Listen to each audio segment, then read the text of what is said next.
Oh yeah. Okay. Coming in We're off to a hot. good, we're off to a good start already. Hello, everybody, and welcome to another episode of the Renegade Arcade. Today we are going to be talking about, or tonight we're going to be talking about the Summer Games Fest, put on by, of course, the Dorito Pope himself, Jeff Keighley. Key 3, as some may say, some may call it. But anyway, joining me tonight we have Brock. Hi. We have Josh. Hello. And special guest from the Exiles Network, welcoming him back to the podcast, we have Millennial Mike. Howdy. Good to see you guys. Great to see you, man. How you been? Doing great. Last time we talked in depth on your podcast was Final Fantasy VII Remake Part 1. Yes, so yes. It's perfect. You know, I just come whenever there's Final Fantasy, you know, my ears perk up. I'm like, okay. Time, you know, I think it's time to jump back on the Renegade Pop Culture podcast. It's the siren call of Shiva. So yeah, exactly. And the siren. The siren call. That wasn't coming. I don't know what that is. It went over my head. All I know is Final Fantasy VII Remake. You know, The summons, man. The summons. Shiva. You know. Yeah. Is that one of our moves? Siren call? No. I'm just kidding around. Anyway. Off to a good start, like I said. But anyway, guys, so we're going to be talking about Summer Game Fest, and we're going to be talking about the Microsoft-Bethesda not E3 conference, and also mentioning, because we love them so much, Capcom once again, and of course Square with the Final Fantasy VII news. But anyway, what I wanted to do is get started with your take on Summer Game Fest. So I don't know. There's like so much to cover. I don't know if you guys want to go trailer by trailer, or do you guys just want to talk about game by game, I should say, or do you want to just talk about just like the showcase as a whole? We can go game by game. I can just go, you know, okay, just kind of rapid fire. All right. Hello, Manny. Good to see you again, buddy. Yeah, go through. I want to have comments on all of them because a lot I just seen for the first time outside of, but yeah, same here. I'll say this. I want to start off on like probably, in my opinion, the best note, which is the fact that the Summer Games Fest, it didn't necessarily kick off, but it at least showed me like, oh, okay, now the gaming season is starting for me. I may not have been big on, you know, some of the recent releases because I'm not familiar with some of these games.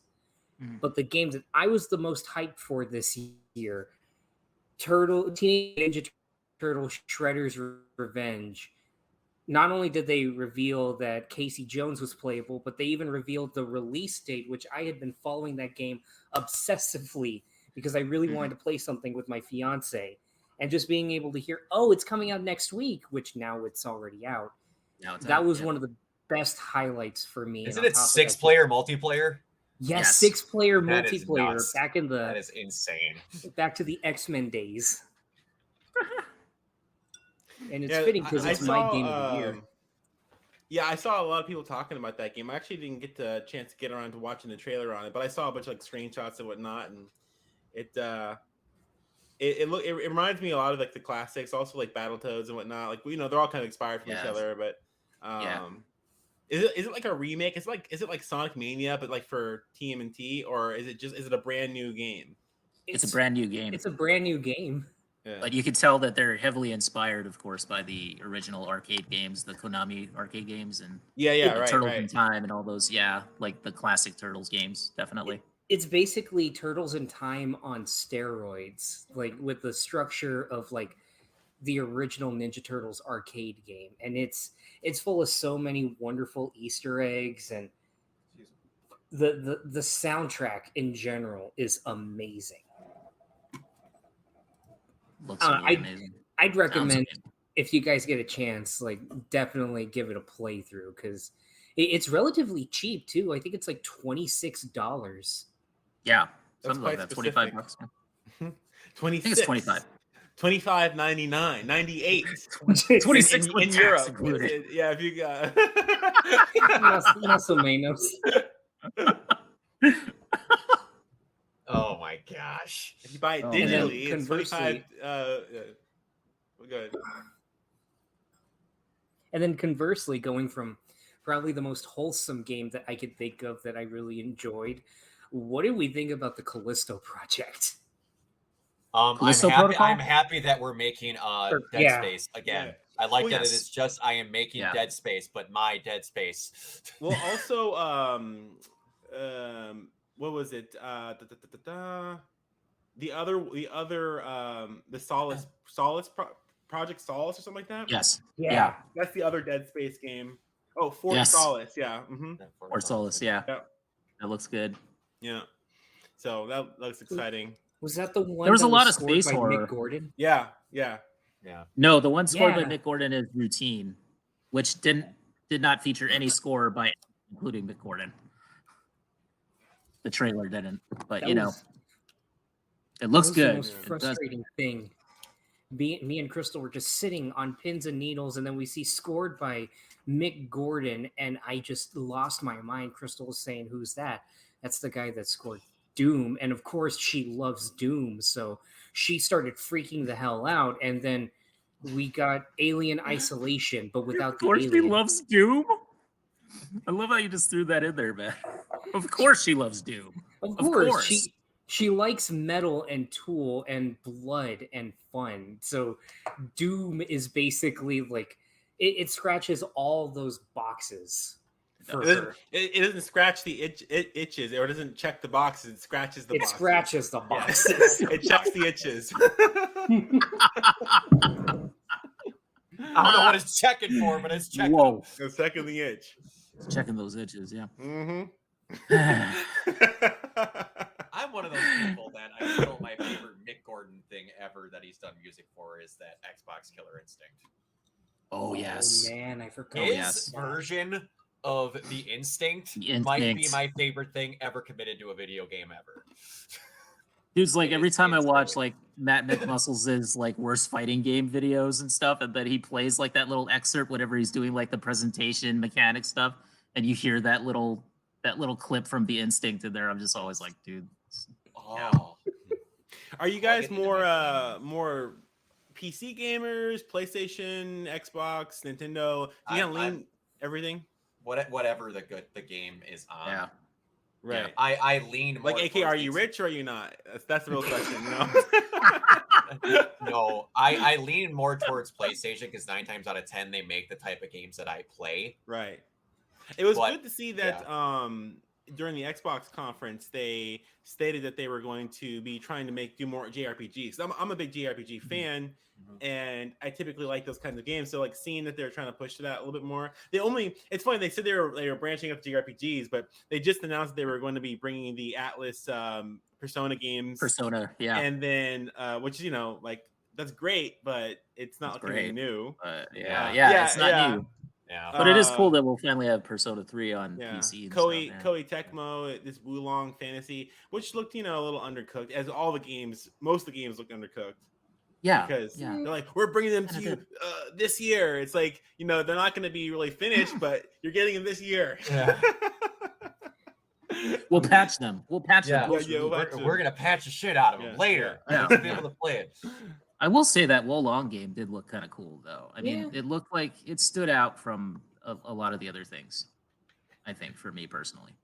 Yeah. I mean, it was a lot. Well, yeah, compared to because I went through every game, and a lot of the games were interesting. Like some games were like, oh man, that's really interesting. I'll never play that. Yeah. It's like a lot of and then some of the games, maybe like 1 or 2 were actually like, okay, I'm probably gonna play that with a little more convincing. There wasn't any single game on here that I think that's like, oh, I'm 100% gonna play that. But there might have been like that Project Solace game looked pretty sick. Starfield was overhyped, man. It was so overhyped. What do you guys think about that? Okay, there is 2 things that murdered that game for me. Originally, Bethesda is the kings of we're going to do the biggest thing on the planet. Then you start to see the game and you go, uh-oh. The exact comment that killed it was, this game's big, y'all. We have 10,000 planets you can explore. I'm like, awesome. They're going to be procedurally generated garbage, and they're not going to be worth seeing. When that word came out, when that sentence hit, I got flashbacks to No Man's Sky non-flashbacks and Mass Effect Andromeda. Mass Effect Andromeda at least had the decency to have like 6, and you could tell they were different. Yeah. Well, that's because they went back on the non-procedurally generated. From what I understand, yeah, they went back on the procedural generation, but it's like. And the second thing that ruined it for me, they showed the dialogue scene, and that woman's face looked worse than Fallout 3 on PS3 and Xbox 360. How is this game been in development for a decade and it looks worse? Get a new engine, Bethesda, for Christ's sake. The creation Isn't this supposed to be a new engine or an updated engine anyway? I mean, like, but it's supposed to be like Creation 2 or something, isn't it? How does it look worse? Todd Howard, where's all this oil money? Put it in your engine. Put it into his jacket. Yeah. What killed it for me was the gunplay. Put the oil into the engine. Like, was it me, or did the gunplay look very laggy? Really bad. Yeah. It wasn't. It didn't look fluid at all, and it felt like when you were shooting, it didn't feel like you were being rewarded for your accuracy or anything like that. It just felt like, it felt like really. It felt like it was meant to play with a controller. You know, I'll just put it that way. Yeah. Yeah. The graphics were okay. Obviously, they were early, but even if they weren't, the actual art of the design, it was kind of drab. It wasn't that. Yeah. It was very boring. It was kind of drab. And when he got into like, do you see these planets? And he would almost show you the outside of the planets. You can go anywhere on here. It's cool, right? I'm like, no. It's not gonna work. It's not gonna work, Todd. It's like, if I land somewhere on there, is it gonna be more exciting than I land a random other place? Like, what's the die roll here for how much fun I have when I'm landing on one of these planets? Like, as you said, it's probably all procedurally generated. Yeah. It makes me feel so bad for QA, because I imagine the second that he said that, there's a part of me that thinks one of two things. Either A, there's the QA team watching it like, yeah, it's definitely 1,000 planets. Or it's something along the lines of, oh my God, we've only been doing like 10 planets. Yeah. But guys, the space goblins on this one have yellow ears. It reminds me of PlanetSide 2. Whoa. That's a reference I wasn't expecting, but yeah. It reminded me of, it's like if someone tried to make a Star Trek game that was good and failed a little bit. Are you trying to tell me that latest Star Trek game, I can't remember when the hell that came out. Was it a Flash game or something? No, it was the third person adventure game. I only remember it because two best friends covered it in one of their machinima videos. Oh my God, I remember. Oh man, that thing's probably a decade old. That's so. But yeah, that thing was a trip. Oh, it was based on the movies, if I'm not mistaken. Yeah. That Naraka Blade Point, it's like, that was a Flash game. That was totally. That was a Flash game. It's like, yes. Oh, that takes me back. But like, credit where it's due. It's like you literally just go into your PlayStation, you open up Facebook on your Xbox. You open up your Facebook page on the Xbox browser, and there you go, Naraka Blade Point. Naraka Blade Point. Yeah. Exactly how it felt. It's like, credit where it's due. I think the flying looks really good. Yeah. Like it actually in Starfield, in Starfield, I don't know, the flying actually feels very satisfying though. Like, it feels like you're actually controlling an actual spaceship for me. Yeah, I mean, it was so much fun just watching them fly like in this obstacle-free, just open air, just spinning around in circles, trying to like both just chasing the tail of the person you're trying to, Yeah. I mean, you know what though? I mean, so the ship design thing is kind of cool, and also the fact that you can fly the ship. They were like, I did like that. I guess. Yeah, but I do like the idea that you can fly the ship that you build. It's kind of cool. Yeah, that's kind of cool. But you won't be able to take off from the planet. So the character customization was weird. cool. I like the principle of the character customization, like the especially like the personality traits and like that have an effect on the way that you build and you progress. That was really cool. So I really like that idea. Neat. And so there's a lot of cool things about the game. I'm just afraid that I'm gonna pay a premium price for this game and get bored really quickly because there's nothing truly like novel about the game or sustaining about it. Yeah, that's the thing. We'll see. They have Xbox that can play. They can play Skyrim on an Alexa. They got to that point, and this is what we got for Starfield. Which one, with or without the screen? Without. you speak to it and it's like, this is what you have done. It gives you like that's literally what it is. On an Alexa, if you say play Skyrim, it'll do you a D&D campaign in Skyrim. That's not a joke. Oh, good. Okay. You're awake. Dude, that's like, literally what it is. If I get the Echo Show 10, does it come in full 1080p or no, does it have the Atmos sound or it's 720? You use the buttons on the top of the Echo Show to like left, right. You can't fish in it this time though. That's the only thing. Oh my goodness. Oh man. It's one of those things. They have like two controllers that you attach onto the sides of your Echo Show so you can play it. No, but you can attach the Virtual Boy to it.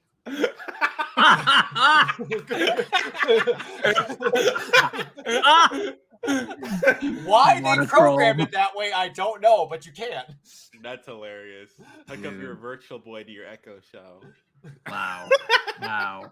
I'm impressed. I'm legitimately impressed by that. You get the what was it? What's the you get the Facebook portal, right? Like the portal TV, and that's like it's like a Wii, the Wii sensor, so you can do motion on your Echo Show. You stick it on top. There you go. What monster? What kind of monster? I'm trying to picture this PS console.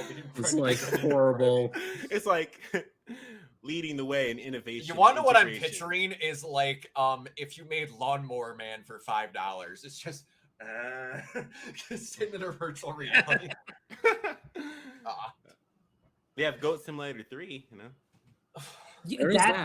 That trailer frustrated me because the second I didn't know there was a 2. The second that it wasn't a 2 apparently. The second that Mr. Key 3 said something along the lines of, "And we're getting the return of an old franchise coming back in fashion," and that trailer started hitting, I turned to Crystal and I said, "Oh my god, I thought it was canceled." What are you talking about? Oh my god, I think this is Dead Island 2. Oh my god! And I was like getting so excited, and then the goats came, and my smile just dropped. Like, oh, dude, I will give up my house if Dead Island 2 ever actually comes out. Dude, that was 100% your fault though. You could have said that on any game he introduced because he's always like playing every game up. So, oh my god, Dead Island 2, and then it's like Naraka Blaze Point. It's like Dead Island 2, and then it's As Dusk Falls. Okay, dude, come on, slander, man. Come on, what's this?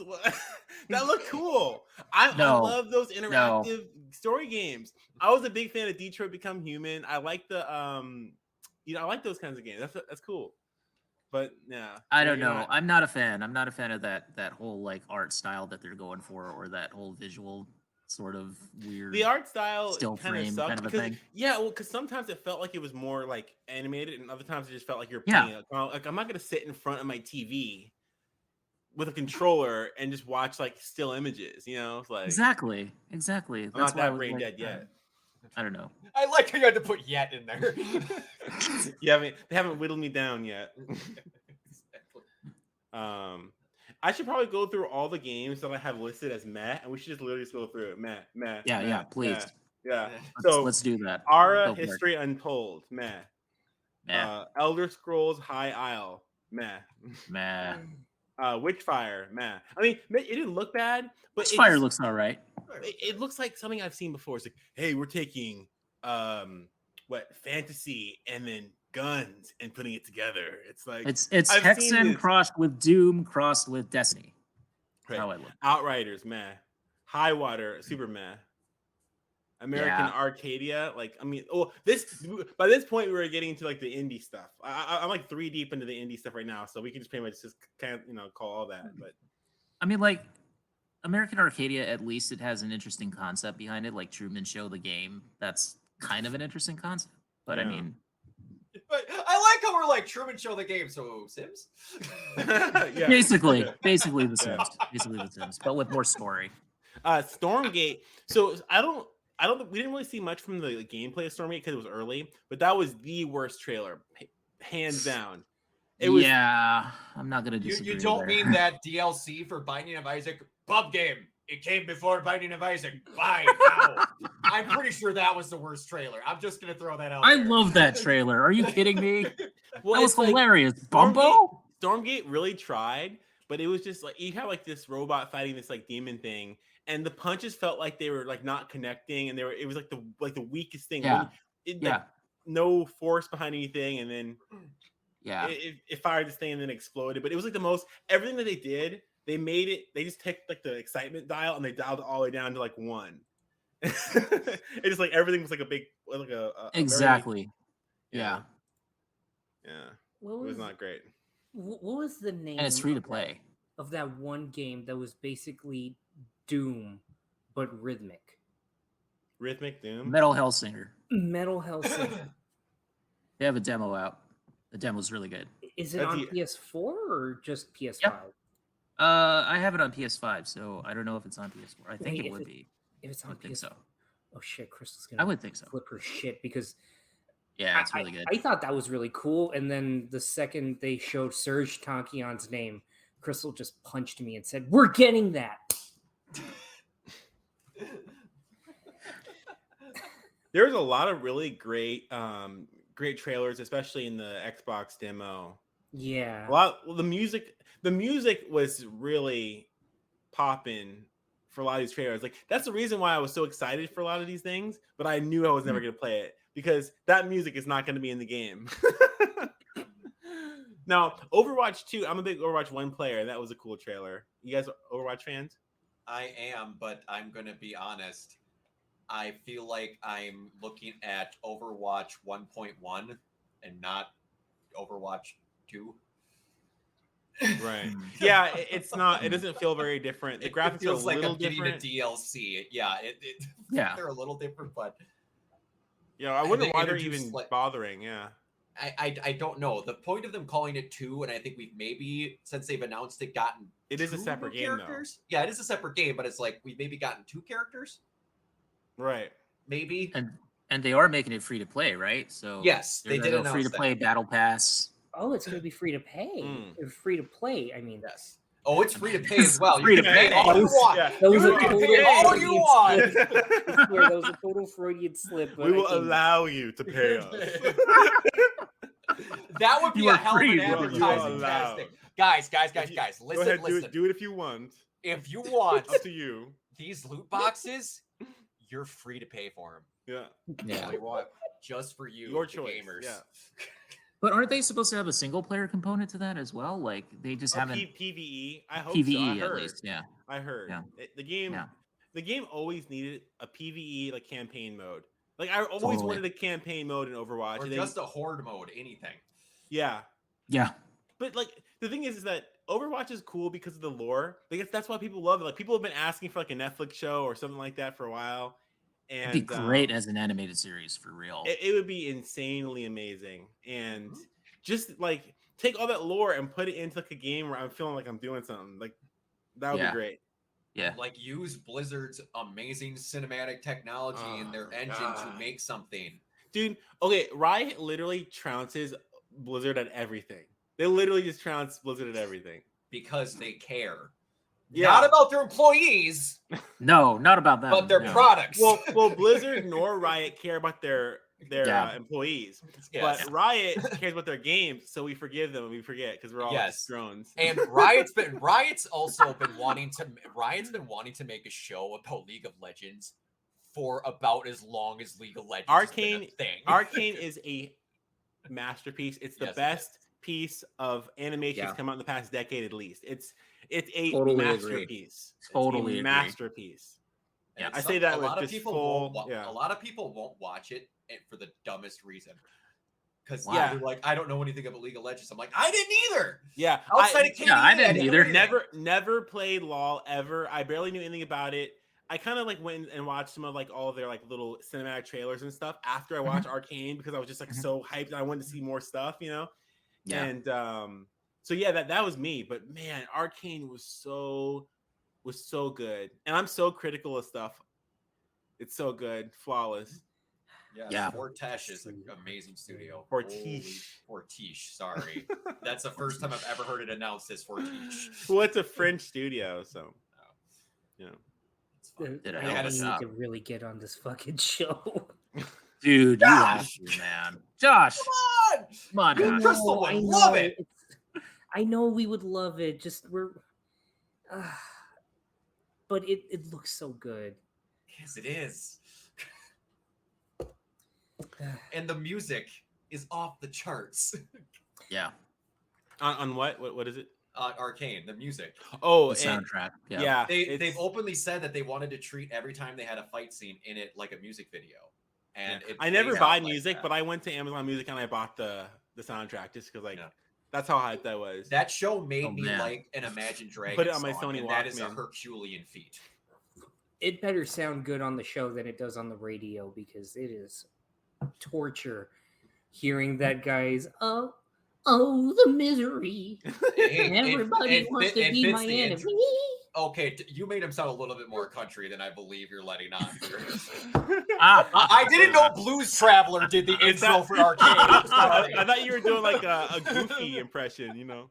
Blues Traveler would have been a very interesting choice for that. Oh my god. We listen to a lot of 99.9 over here, which is like the easy listening station, and they play that song. They play a lot of Imagine Dragons songs, so it is that one and Believer that play a lot. Okay. No, Arcane is season 2. Honestly, like I want them to take, if they come out too early, I'm like, no, stop. Get back in the kitchen. Yes. You know, like don't come out. Like I want you to just take your time, you know. And they're so we're kind of getting off topic. So I'm sorry about this. Yeah. We're it's okay. Topic, but it's all good. It's all right. But they're so like when I was watching all the interviews and whatnot, they're very bullish. They're very insistent upon their artistic vision. So, and the show was basically almost half done before Netflix came in and paid for the distribution rights. So they were working on it for like 5, 6, 7 years, something like that, before they had all this time to perfect the show, and they were just hoping that someone would pick the show up and chop, you know, so it was literally like a passion project. I don't think we're going to be able to get that now that they are under the magnifying glass and they're under the pressure to actually make a product now. I'm a little bit concerned about that. A lot of their assets are probably done, which means that they will be able to do it quicker without having to reinvent the wheel, which might be a good thing as far as getting the product out. But man, I'm just so happy we got that. Me too. I'm so like, I'm always enthralled by it because like the way that it looks so painterly, like it doesn't look like a CGI show at all. Yeah. And I love the fact that it really, I think it seriously redefines and elevates adult animation. Like it's really it's well done from an artistic standpoint. It doesn't hold your hand. It's not like the most explicit thing, but it gets as explicit as it needs to when it needs to. And it's very artistic. And do you guys play Valorant? I have never played Valorant. No. I'm like such a bad Riot Games person. Like I never, I have never played any of their games, to be honest. Yeah, I like the characters on there, and they have their own lore and stuff. Like Riot likes to do that, but it'd be cool to get something about that too, so like a TV show or something. Yeah, maybe. You never know. I mean, Arcane's just been a runaway hit, so. All right, where do we go from here? So Overwatch, maybe. So we just talked about that. Let's see. What else? What else is there? What else is on your list, Mike? I mean, Redfall is like goth vampire Destiny, kind of cool. Yeah. Hollow Knight, Silk Song, was I played people a little went bit. nuts for that. They went crazy. People like that game. It has a very strong following. That game. Yeah, it's a very quality, highly made, highly regarded game. Yeah. High in Life looked pretty funny. The Rick and Morty team's doing that. That looks funny. That looked kind of really. That looked funny. I like the knife guy. Just stab. It's so sad that that the Rick and Morty people are so happy when they're doing stuff that isn't Rick and Morty. But the games that they're making look great. I mean, I really liked what was it? Trover Saves the Universe, or Tovar Saves the Universe. It was like you know what? I didn't play that. It was fun. It was a nice little thing for what it was, and I like that it wasn't just a one and done into the foray of games for that crew. Like the fact that they're doing this too. Like, I like that. I like it when like different studios like branch out and different artistic people branch out into different mediums and seem to acclimate more in those.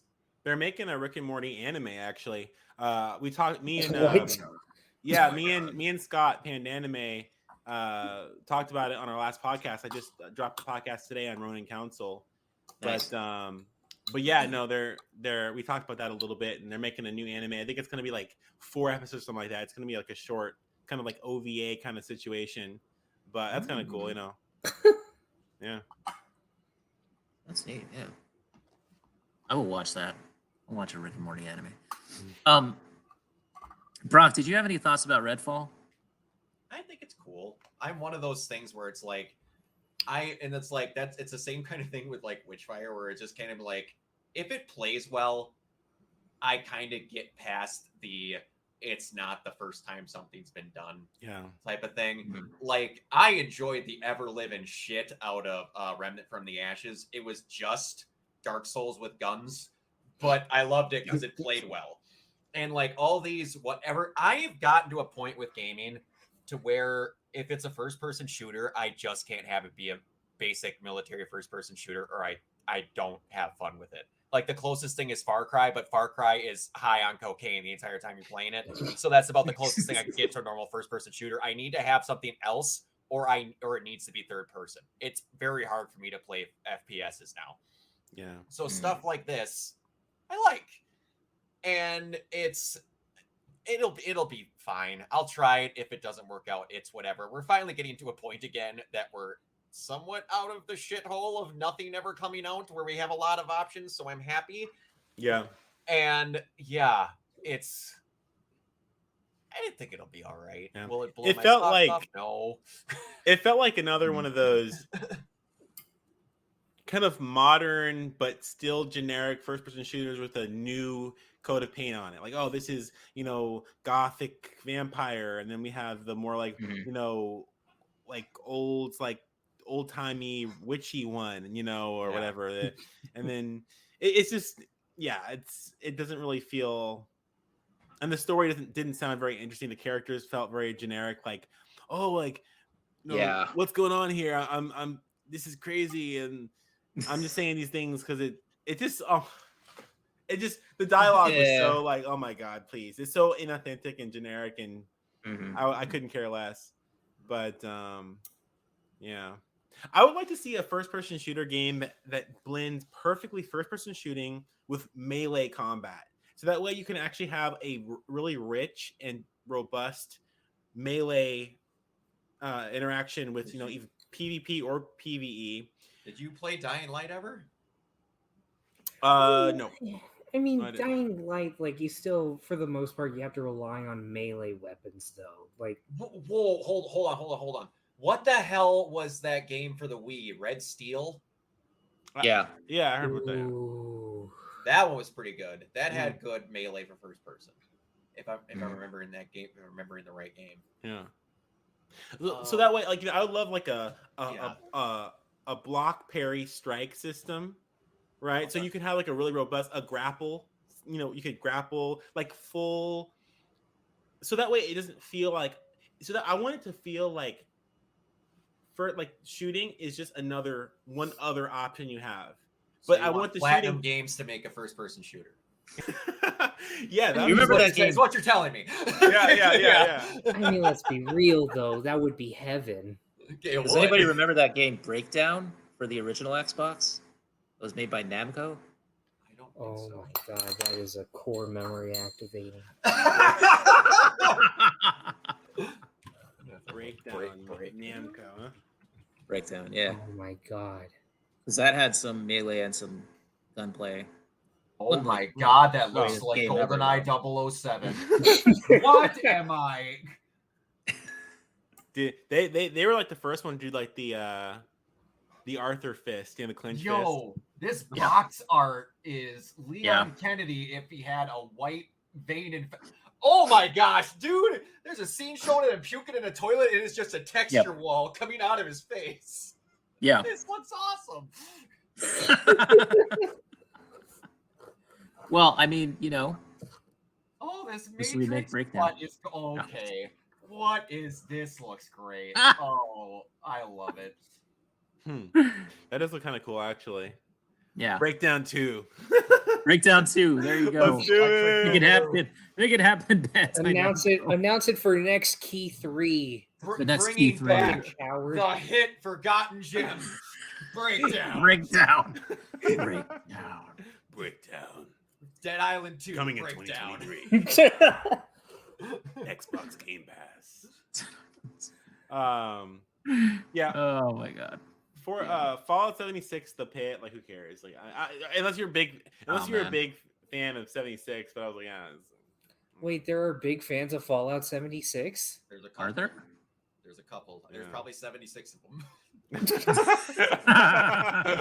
Out of all the gamers in the world, there are 77 developers.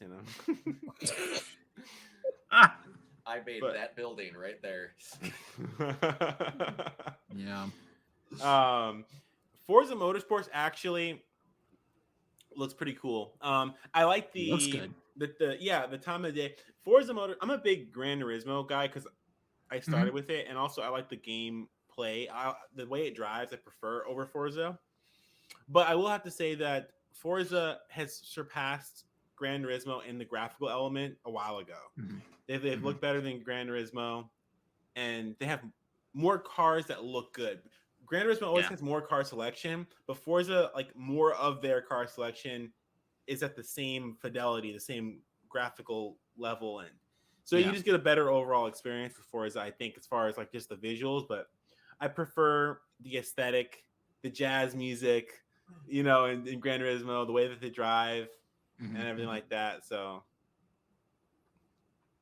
Lightyear Frontier looked like that was kind of another meh game. Hopefully it's more successful than Lightyear that's in theaters right now. Oh, shots fired. But, man, Lightyear Frontier. I don't even remember that one. Jeez. Oh, Flintlock. Flintlock. Lightyear. That game looked sick. That is really hype. Did you see Flintlock? That looks good. That looks good. Yeah. Flintlock. Which one was Flintlock? It's the sequel to that Tom Hardy movie where he's in the car the whole time. Yeah, that's Lock. This is Flintlock. It's like it's Flintstones and then Tom Hardy. Yeah. The character's name is Flintstone. Flintstone. Wow. I'm stealing that. I'm gonna put that in my novel. For real. Detective Flintstone. I love the Flintlock game because the movement seemed really it's very smooth. It looked really great. Yeah. Oh, that game. Yeah, the movement looks really good. Yeah. Like jumping in the air, and then you can like throw down like a bomb that like propels you into the air, and like you can move in the air. It's like really cool. Yeah, it looks good. I'm watching the trailer again right now. That's pretty sick. Yeah, okay, Lightyear Frontier. Yeah, definitely not my kind of game. Flintlock, however, is. What's with all these Lightyears and we don't need them? I'm personally personally waiting for Rockstar Games to announce their Woody's Roundup game. Personally, Speaking of things we don't need, no, what Rockstar would come out with a Sid game? Are you kidding me? Yeah. Just imagine Woody's Roundup, and you play as Woody, and he's voiced by Roger Clark. There's a snake in my boot. There's a prostitute in my house. We need a Woody 6-shooter game, you know? God. Red Dead Woody Redemption. I would play that. What about Minecraft Legends, everybody? Are you excited? Are you excited for Minecraft Legends? Because I know I am. Yay, Minecraft. Oh, hell yeah. I need people to play Minecraft with, and then I'll be excited. This is going to be the best game since Bug Snacks. I'm calling it now. Oh my god. We're back to this again. Bug Snacks. Reset the clock. We got a Bug Snacks reference. Fuck. It's been 0 days since. Yeah. What about Arc 2, which is all about family? Arc 2, Fast 2 Furious. Oh my God. Yeah, I'm really looking forward to that. The Dom DLC. The Dom DLC. Yeah. I can't. I just. Well, okay. I understand. We need a game called Kingdom Hearts, and it's about family. Just Sora in the Fast and Furious thing. That's the whole plot of Kingdom Hearts 4 right there. Oh no, we lost Brock because God. That joke kicked me from the stream. I was done. I was done. I was done. Just imagine Vin Diesel saying to Sora, "Your hearts will fail."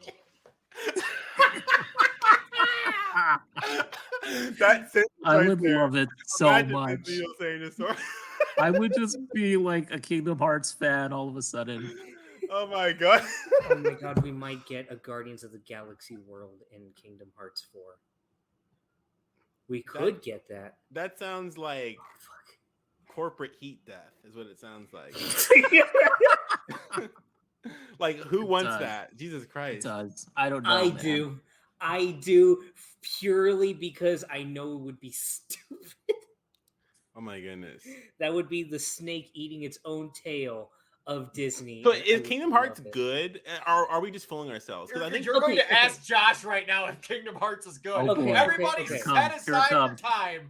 No. I won't make it long because I do plan on making a video about it at some point when I finally get the script down. But Kingdom Hearts is good. The problem is just that it keeps trying to evolve when it's at its best by keeping things simple, but keeping its concepts grand and universal. There's an entire game I thought they were with Disney, not Universal. Like that's a Paramount concern. They decided to make Sly Fox. They when they made their first game for the DS, they decided, you know what would be the best thing for kids? Let's show them the hell of working in retail. But it's okay because, Hercules is here. Yeah. Literally, the whole purpose of 358 over 2 days, I can't believe it's a real title, is just, man, work sucks. But at least you make friends along the way. But then they get fed up with corporate and bullshit. Family.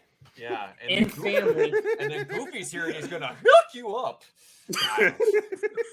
Okay, if we're on Xbox, I need to talk about it because it is my namesake for this thing. I feel a real monkey's paw situation. Because if you remember, Kiona, the last time that we met up for one of these things, for like a big thing about the Key 3, was that I thought, oh yeah, I want to see whatever Kojima's cooking up. I know I'm going to love it regardless. If it's Death Stranding 2, I'll be happy. If you're able to edit it in, please find the clip and put it on here. And now here's the monkey's paw going down. When Phil Spector, I believe was his name, comes on and says, pleased to announce. Phil Spector? You mean Spencer? It's Phil Spencer. Yeah. It's Phil Spencer. After he's dead, it's like Phil Spector. It's like, Wait. It's a hologram of him. It's like Phil Spector. God. But he comes in, he's like, I'm pleased to announce that we have one of the greatest artists working in our medium partnering with us. And then Kojima comes on. Hideo Kojima comes on and says, hey, everyone, I'm doing a game for Xbox. You're going to love it. And then he leaves, disappearing. It's a game I always wanted to make. Yeah. Now, I hear that this may be one of his leaked games that came out that had been getting a lot of attention recently, called Overdose. And it's going to be a horror You just game. overdose, and that's it. That's the end of the game. It's funny because it's like, there was fentanyl laced in that. Game over. It's funny because from what I hear, it stars. I guess Kojima really loves working with Hollywood actors because it stars Margaret Qualley. No, Kojima, no,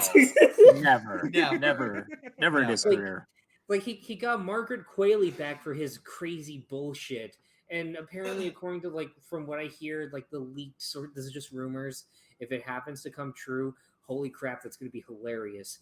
But literally, they had a trailer ready, which was just Margaret Qualley in a blue dress, in engine, of course, walking down a dark hallway. She turns to the camera and she screams.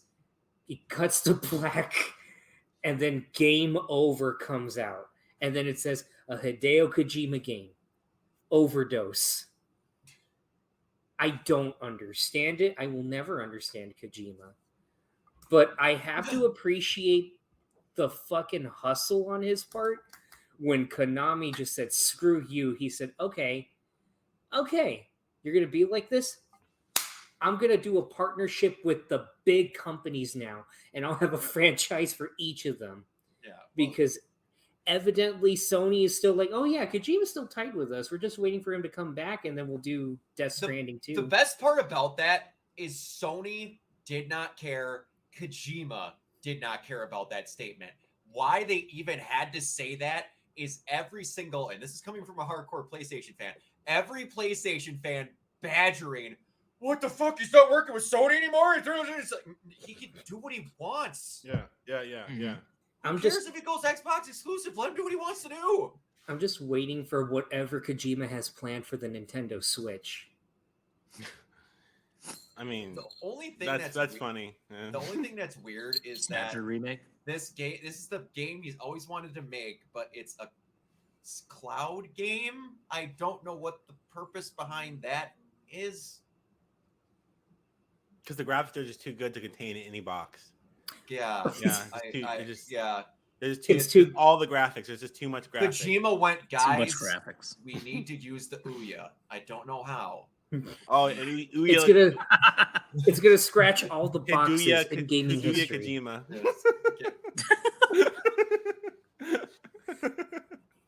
I like it. I would buy. I would support it on Kickstarter. I have an Ouya. You have an Ouya? I have one of the. I backed it. Yeah. Oh my God. You got one of the 10. Yeah. Yeah. Wow. So many games that. Yeah. Right. No, it's. It's a rare collectible. No, it'll be something. What you see, whatever Kojima does coming out,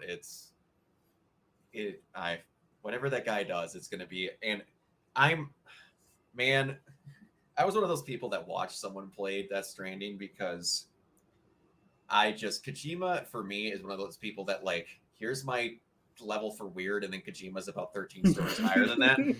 And I love everything he does, but I like watching it through the filter of somebody who's really enjoying it. Because I feel it betters my experience. And then when he says it's a game he's always wanted to make, that terrifies me. Did you see Ant Bully the game? Grounded? It's like Ant Bully. Yeah. Oh, Fun little indie game there. A fun little family game. Yeah, finally coming out for real. Erebon was it basically discount Assassin's Creed, discount Tenchu. Yeah, Diablo 4 trailer was sick. That was sick. Yeah, quite looking forward to Diablo 4. Yeah. Sea of Thieves is free. Yeah. Okay. That was a fun little trailer. Yeah. I like how they rhymed vanity with profanity. True. I was like, okay. That was a good one. It was good. Good line. What about Pentiment? Yeah, that's like that. That's Obsidian. It's the guys who did New Vegas and all that, and also did Outer Worlds, which not enough people have played because it's amazing. Agreed. That has the most "holy crap, capitalism is bad" line I've seen in my time. Have any of you played Outer Worlds? I've not, no. I've wanted to. Briefly. There is a line in there where this person you come across this girl who's complaining about having to pay a gravesite fee for this person that passed away while he was at work. And then it's like, yeah, I was his closest living relative. And then she's talking about how she couldn't stand this guy and do whatever. He's like, that's really weird that you're trash talking him. I thought you were his closest living relative. And she's like, closest living relative is why she has to pay for his gravesite fee. She's like, no, I was the closest living person relative to where he was when he died. And him dying was technically what was it? It got down to him dying on work ended up being an act of vandalism towards the company because they had to take care of his body. Him dying was an act of vandalism. You ever wanted to play a game that was fuck capitalism? Oh my gosh, that game is ridiculous. Wow.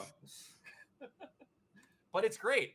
It is the reason where I was like, I never need Bethesda to make a game again because Obsidian is just better at it at this point than that because it was the Fallout game in space that you already had. And then they're like, we can make one too. And it looks worse. But I will say for this game, Pentiment, I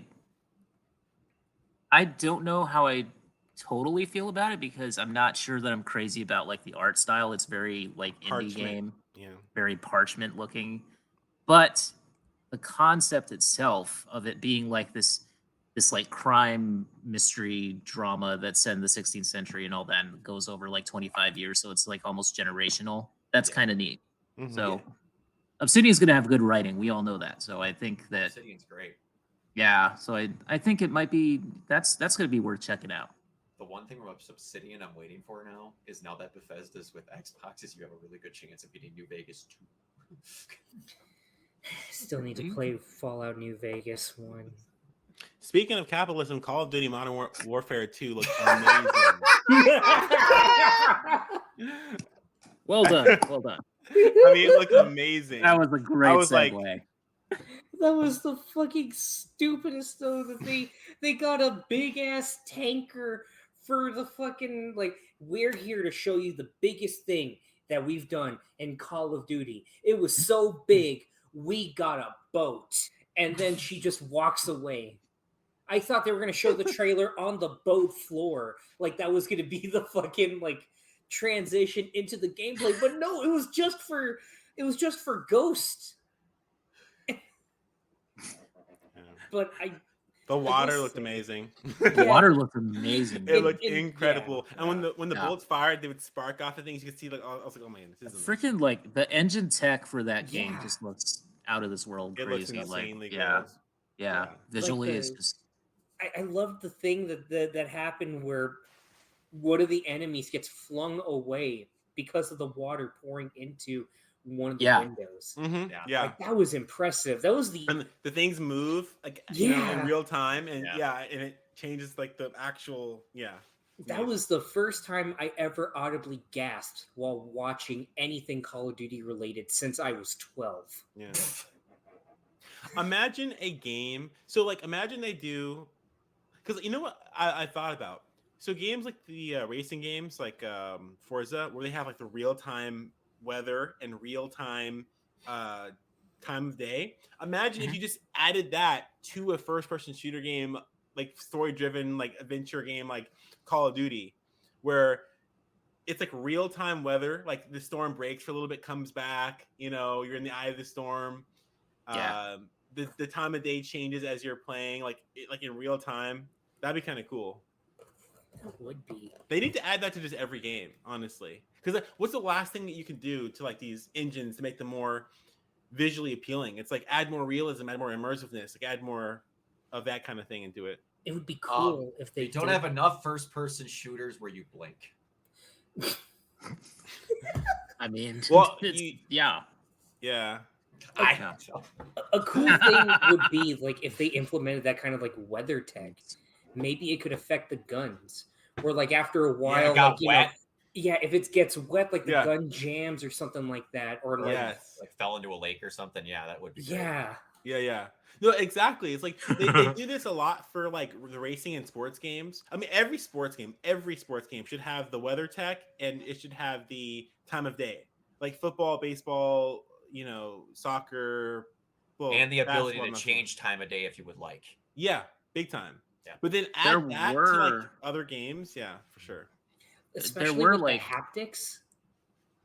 Oh yeah. Mm-hmm. Yep. There were like dust storms and stuff, I think, or like just like twisters or something in Forza Horizon, which was kind of neat that you had to kind of drive through. But I don't know if that was probably just like a segment or something, just like a set piece is what I'm saying. But yeah, I mean that would be cool, most definitely.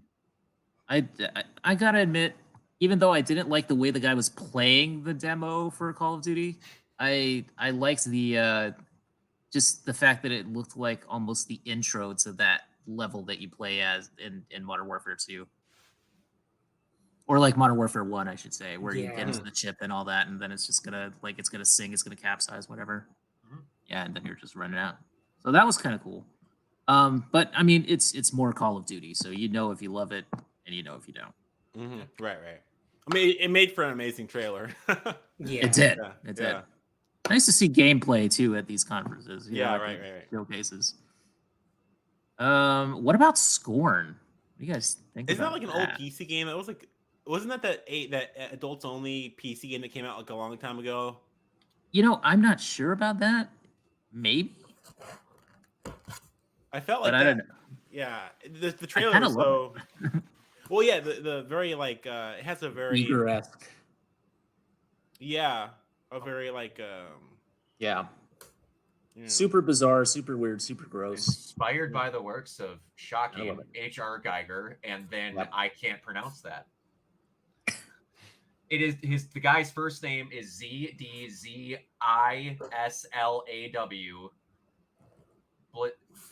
Blitzky. Any of you guys want to take a crack at pronouncing that? Okay, hold on. I remember Scorn because I kept confusing Scorn of all things with Evil West. It is a biopunk. West. That's the first time I've heard biopunk. Yeah. Evil West I'm looking forward to. That Evil looks West like Devil May Cry, but with more emphasis on the sidearms. I'm looking forward to that quite a bit. Evil West looks awesome. I love the way I love the art direction in Scorn though. Like watching it, I think I got to see it at work like during my lunch break, and I never wanted to throw up while looking at a game before. So I think that was a good start, just seeing this kind of Cronenbergian kind of first person shooter.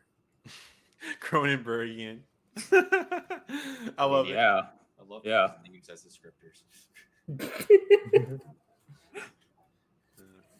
What about A Plague Tale Requiem? What do you guys think of that? If it's anything like the first one, I'll love it. That game was fucking amazing. Yeah.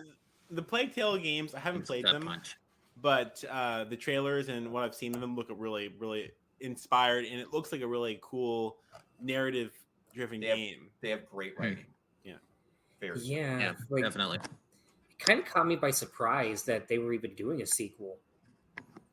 But I mean, it has the same level of quality as the first one, which surprised me. I remember I checked it out solely after watching a Donkey video, but I just remember thinking, okay, this is actually something really good. And I had a friend that had it on Game Pass, and it felt like really good to play. So if the second one is going to be as good, I mean, hell yeah. Yeah, Cocoon was kind of a very atmospheric looking side-scrolling like platformer kind of game, which was pretty cool. Mm-hmm. Yeah, puzzle platformer definitely looks. It looks unique. It has a very unique visual aesthetic to it, and I think that it's from one of the creators of Limbo and Inside. Okay, so wow. That should be. That could be a very interesting game. Benedict Fox. I like that. I like the look of that game. Yeah. Yeah, Last Case of Benedict Fox. Yeah, I think that the gameplay maybe, I don't know, it kind of looks like, well, it looks like a Cthulhu-inspired sort of almost Metroid, almost like, what's the game that I'm thinking of? Crap. Anyway, it's kind of a Metroidvania. Let's just put it that way. Yeah. Lovecraftian. Lovecraftian is the word, yes. Yeah. Yes. Yeah, that looks cool. I'll try that. What else? So what are we missing here? In other news, Escape from Tarkov comes to Nintendo Switch in 2023. We haven't talked about the Capcom stuff. Capcom. Oh, we'll get there. We'll get there. I didn't know how far along down the list we were. I didn't even. You didn't send me a video of the Capcom stuff. I didn't send you a video of that? They had it on That's there. weird. Oh my god. It was on the playlist. Well, I'll tell you what they did have was they had Street Fighter 6 at this at Summer Game Fest, which I did love. And it's Guile, so I'll be playing it. They better actually have the rap music in it this time and not just in the trailers. I'm so sick and tired of them showing rap music in those trailers and then not having it in the freaking games. People like Third Strike music for a reason. Because it's awesome. Oh, bring the beat back. Yeah. I love the tech that they showed off, just the facial animations that you can do in the load times while you're waiting for the game to load, because it's so stupid, but it's so fun. Just it's hilarious. I thought you were going to say you like the tech that they showed off, that they somehow made Chun-Li's thighs even bigger. No, Crystal loved that. Her thighs were like extra thick. They are like bigger than her torso now. I'm not even sure that I think that's cool. You know, I think that's kind of like they're like tree trunks. You know? Yeah. In the timeline, these characters are supposed to be like in their 50s with the timeline now. So she is just, it's like I told people, you can tell a tree by its rings. So old Chun-Li is by the thickness of her legs. She just grows out like a tree trunk. Yeah, this is how, she's been training this long, yeah. I swear, there was a time where it's like, in the beginning, it's like, you know, okay, I get this, you know, thick is in, I get it. Like that, this was like before thick was the thing. Like she was thick, right? And then later on, she got getting thicker and thicker. I'm like, okay, I get it. You know, thick is in now, so you got to make her thicker, right? And now it's like, okay, if you get kicked by her, you will die. Yeah, you don't need the 15 kicks in a row. Die. She's the strongest woman in the world. I mean, obviously. Yeah, like from the hips down, like. She can lift with whatever any man can lift. She can lift with her legs. She's got like a reverse Jessica Rabbit thing where the thickness is just all down there. Yeah, she's Popeye for thighs. That's pretty much what it's got. It's like Squidward when he ate all the Krabby Patties. It's gonna go straight to your thighs, and then you'll explode. Yeah, she's like right about to explode. But I love it though. I love that the RE engine, the fact that, you know, everybody just looks super buff and everything. Like Guile just looks buff. Like Ryu just looks buff. Man, it's just crazy. Is it me? I love the designs. Is it me or was Guile voiced by Clancy Brown? No, I don't think so. It sounded like him, like just for that brief... I think it's Travis Willingham. Oh man, that's even better. It sounds like him to me. Is this Leviathan game? Apparently, it's cool. No, Exo Primal. I'm sorry. Team-based action. Wait, are you trying to tell me that Exo Primal is having a dino crisis? I don't know anything about this. I'm literally just scrolling through the video, and the gameplay looks cool. It does, but it is so much we do not give a shit about Dino Crisis anymore. Please forget about Dino Crisis. What is Dino Crisis? Dino Crisis is Resident Evil with dinosaurs. Yeah, literally. Wait, Resident Evil hasn't had dinosaurs yet? They did once. There was a guy named Simmons in 6 that literally turns into a T-Rex that has like virus-mounted machine guns on his shoulders. But before that, he was a centaur that had a single machine gun on him. And then he goes on the roof and he turns into a giant stag beetle. And then he kind of turns into a hydra. And then he just falls on a spike and it makes the Umbrella logo. 6 sucks. That sounded kind of awesome to me. What are you talking about? Whoever came up with this was not. They were really clever. It's like, you know what? We've done mutants, you have aliens, you have robots, you have zombies, vampires. Let's do dinos. Like, yeah, like an invitation of dinos. Aliens? Dude, Dino Crisis came out in like what year did that come out, Brock? I think it was like 98 or something. 96? 90s. Dino Crisis. When Tyler, if he shows up, if they show up, I swear to God, I gotta ask him, like, what the hell is this franchise? 99. 99, yeah. 99. Yep. You don't even know the peak of stupid. At this point, I've got to upgrade my PlayStation Plus stuff so that way I can experience these older games, because holy crap, this is... You want to know the level of stupid? One of my favorite things ever. Small tangent.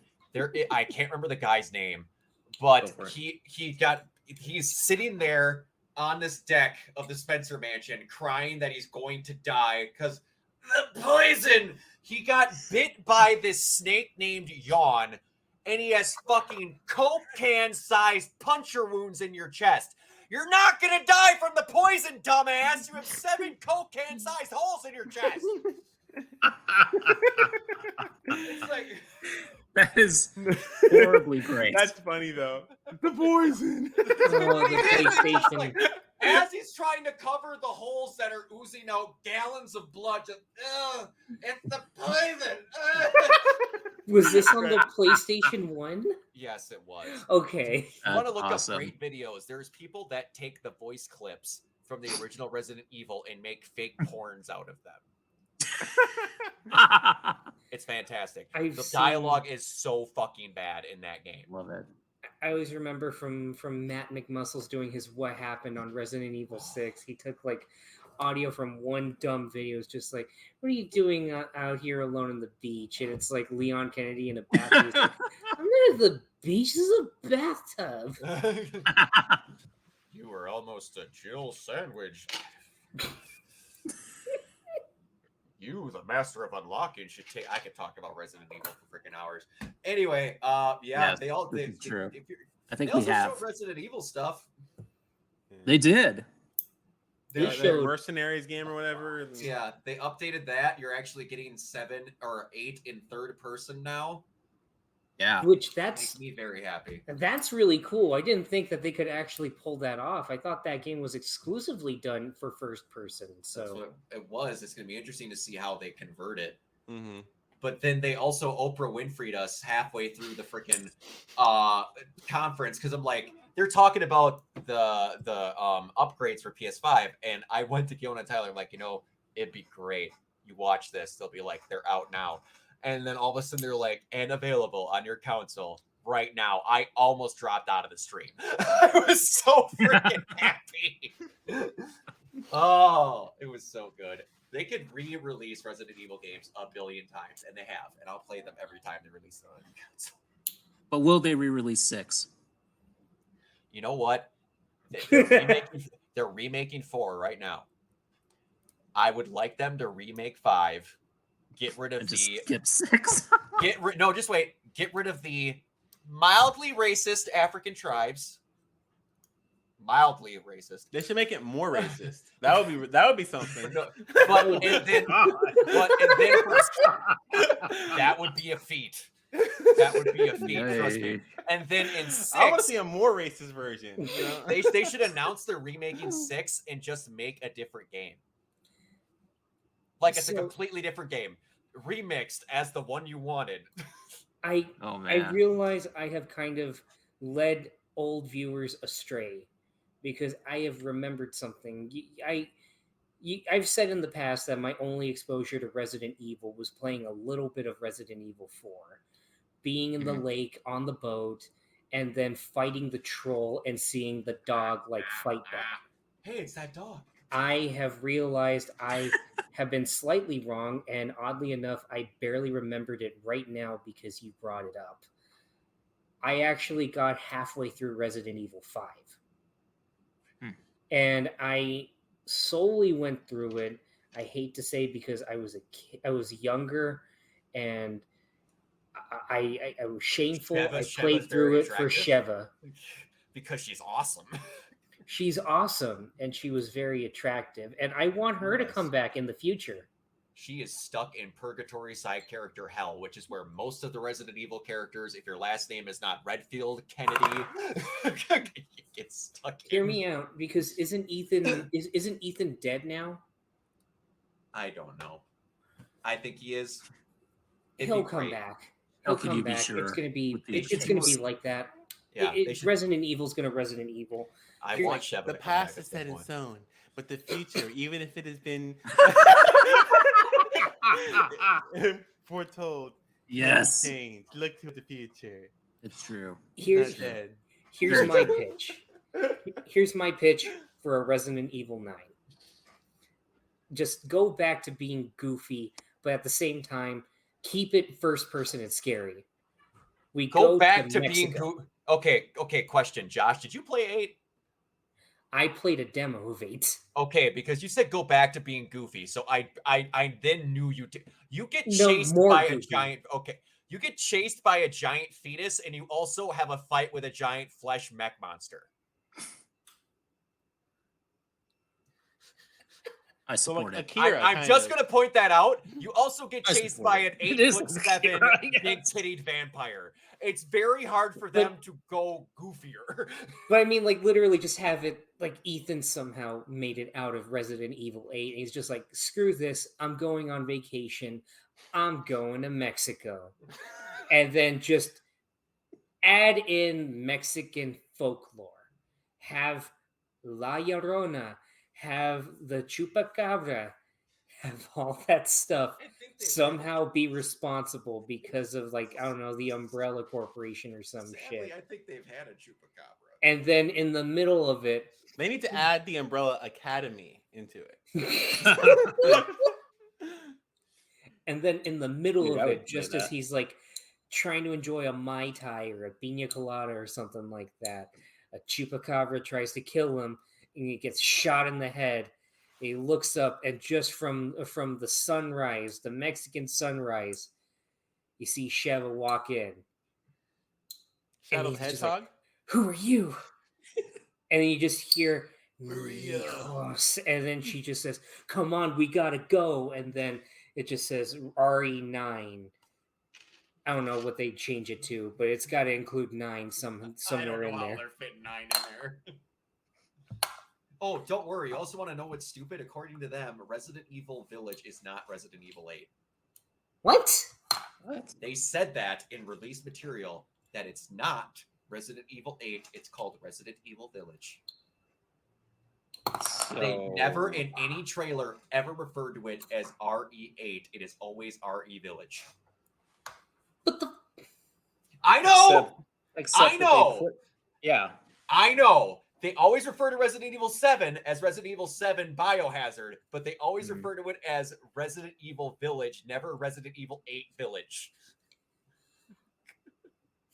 Because it started a bunch of dumb bullshit where it was REVII, where everybody thought it was Resident Evil Revelations 3. Because it said Rev 3. This is fucking if they released Kingdom Hearts 358 over 2 days, but they showed the 3 first, and then they're just but that's not really Kingdom Hearts 3. I don't know, man. They personally said, remember everyone, it's not RE8, it's RE Village. Don't ask me why. They said it in a promotional for the first trailer when they were describing the game at the showcase. Don't ask me why. What is RE8 then? I don't know. They're just going to call the next game Resident Evil and then just be done with it. Maybe they're just getting away from the numbers. I have no idea. But what do the numbers mean, Mason? What do they mean? What do they mean? All right. So, yeah. Did we miss anything from Summer Game Fest before we go on with our Capcom Love Fest? There's there's the big news. Pal World. Unless yes, we need to talk about Pal World. Grand Theft Auto Kanto region. I need to play that game. You get held at gunpoint. Yeah. What is this game? I'm gonna play that. I'm still playing it. So is it multiplayer? We were talking about it earlier. They have actual like M16s and AK-47s. The guns are so realistic, and then like the Pokemon are so Pokemon. Like they just look like Pokemon. Straight up. They're 100% Pokemon, and you have these realistic, like very very realistic automatic rifles. They're holding like rocket launchers. Dude, like the Pokemon are holding guns. Like you see Pokemon like with like rifles and stuff. It's amazing. Yeah, it's amazing. It's Pokemon trying so hard to not step over into the Digimon realm where they're built in with rocket launchers. They're like, nope, we're still staying cute, but we've got rockets. This is what happens. This is what happens when America gets a hold of Pokemon. What happens when you make a Pokemon game in Texas? Yeah.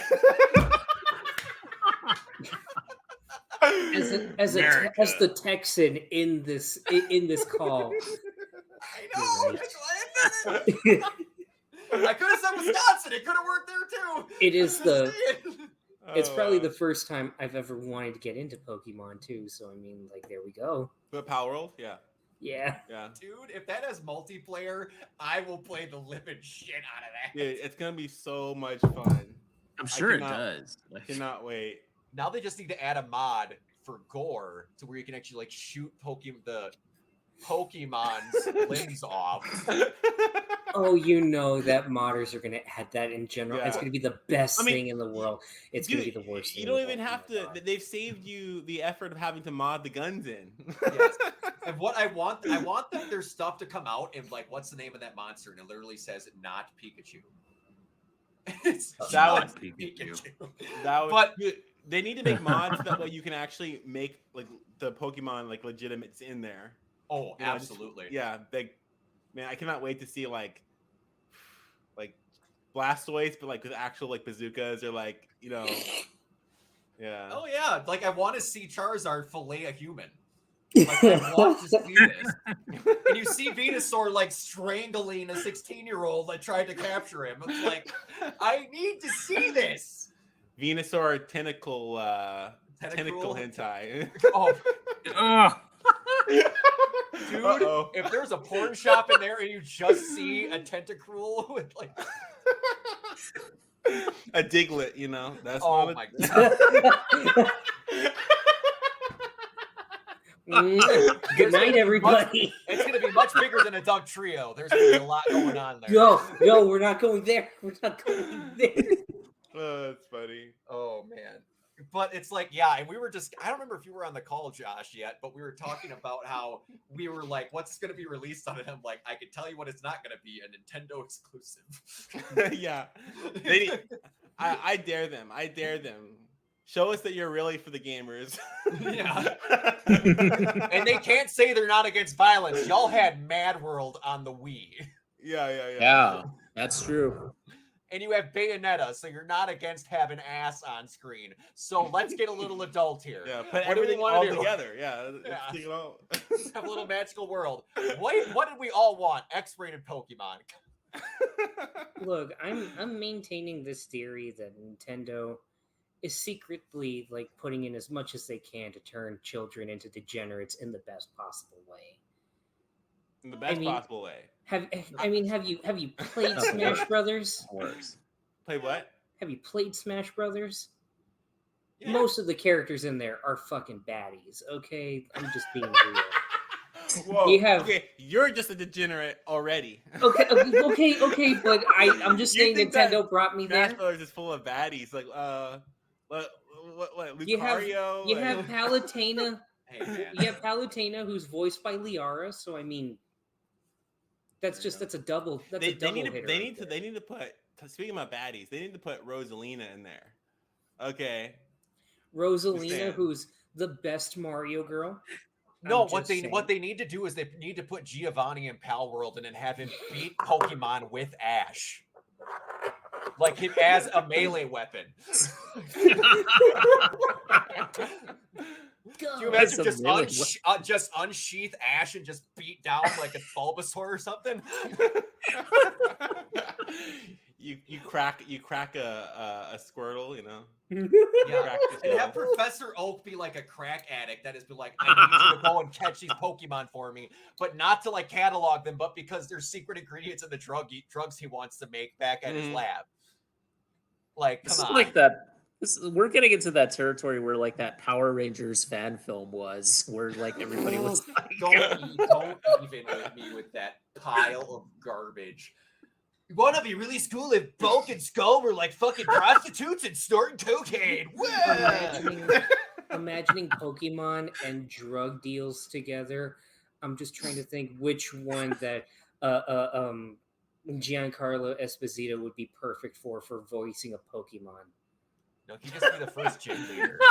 Esposito as a Pokemon? Like, wow. Man, you and I are not the same. We are not the same. That was accurate. I am a Meowth. It's like, this is a real AK-47. He needs to play Ash's mom. He needs to play Ash's mom. Get the hell out of my house.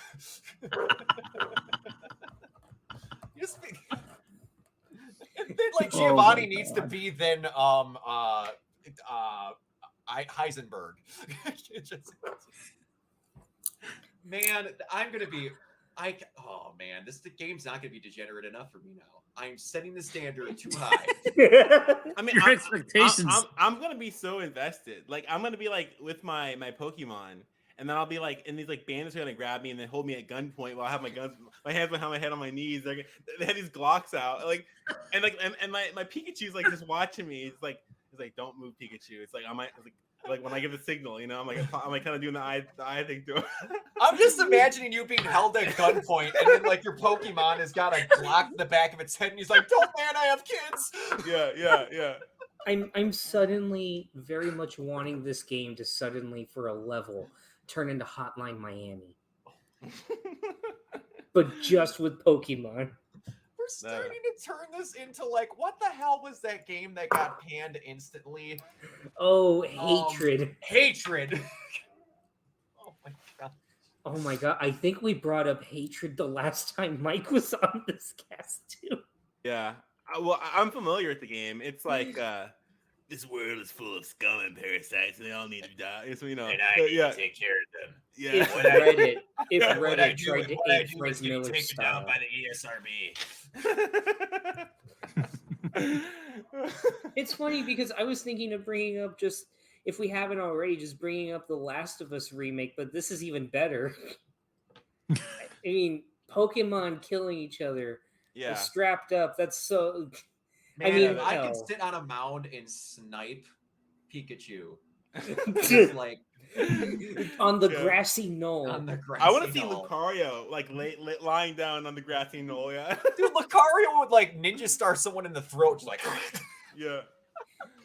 Oh, so funny, man. No, I mean, you guys have to watch these Power World. I mean, it's so funny because when you look at the thumbnail for Power World, it's just Pokemon, right? But then you start watching it, and then all of a sudden you see like guns and stuff, and it's like and then like you're holding guns, and then later on the Pokemon are holding guns. It's like, it's hilarious, dude.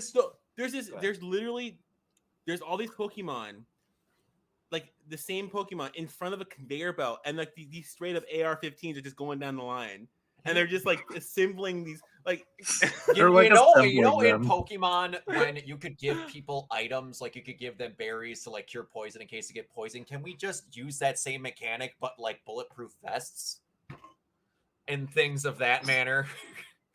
This is hilarious, man. Pokemon, but make it dark. Yeah, I'm just trying to imagine that someone was in the middle of Nintendo took like just a line of coke in the bathroom, and then went, guys, what if we put guns in Pokemon? And then there was some guy going, how much money do you need? Yeah. Not a lot. This is so great. Like when Pokemon's covering you and you're behind him with your gun and you're like he's like the bullets are bouncing off and you're just like, it's so great. I have to play this. You know what I want more than anything now?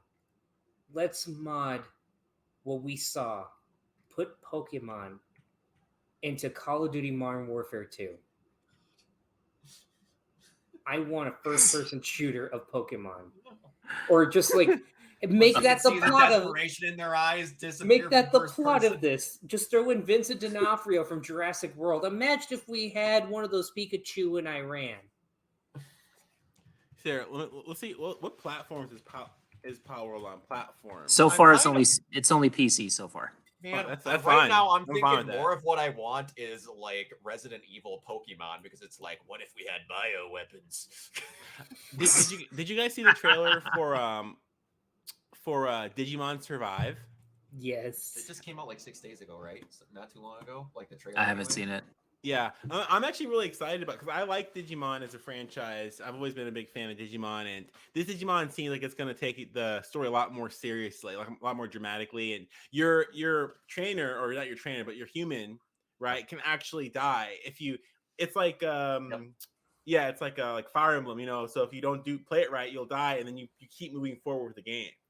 Yep. So it's kind of a unique, and it's a narrative. It's like a visual novel kind of. Yeah, but it has. Oh, that's interesting. But then it also has like top down tactical. What's the game? What's the term? RPS or no? Real time. Oh my gosh, real time. RTS. Goodness gracious. Whoa. Elements to it too. Yeah. So it's cool. Strategy, yeah, I'm excited about it.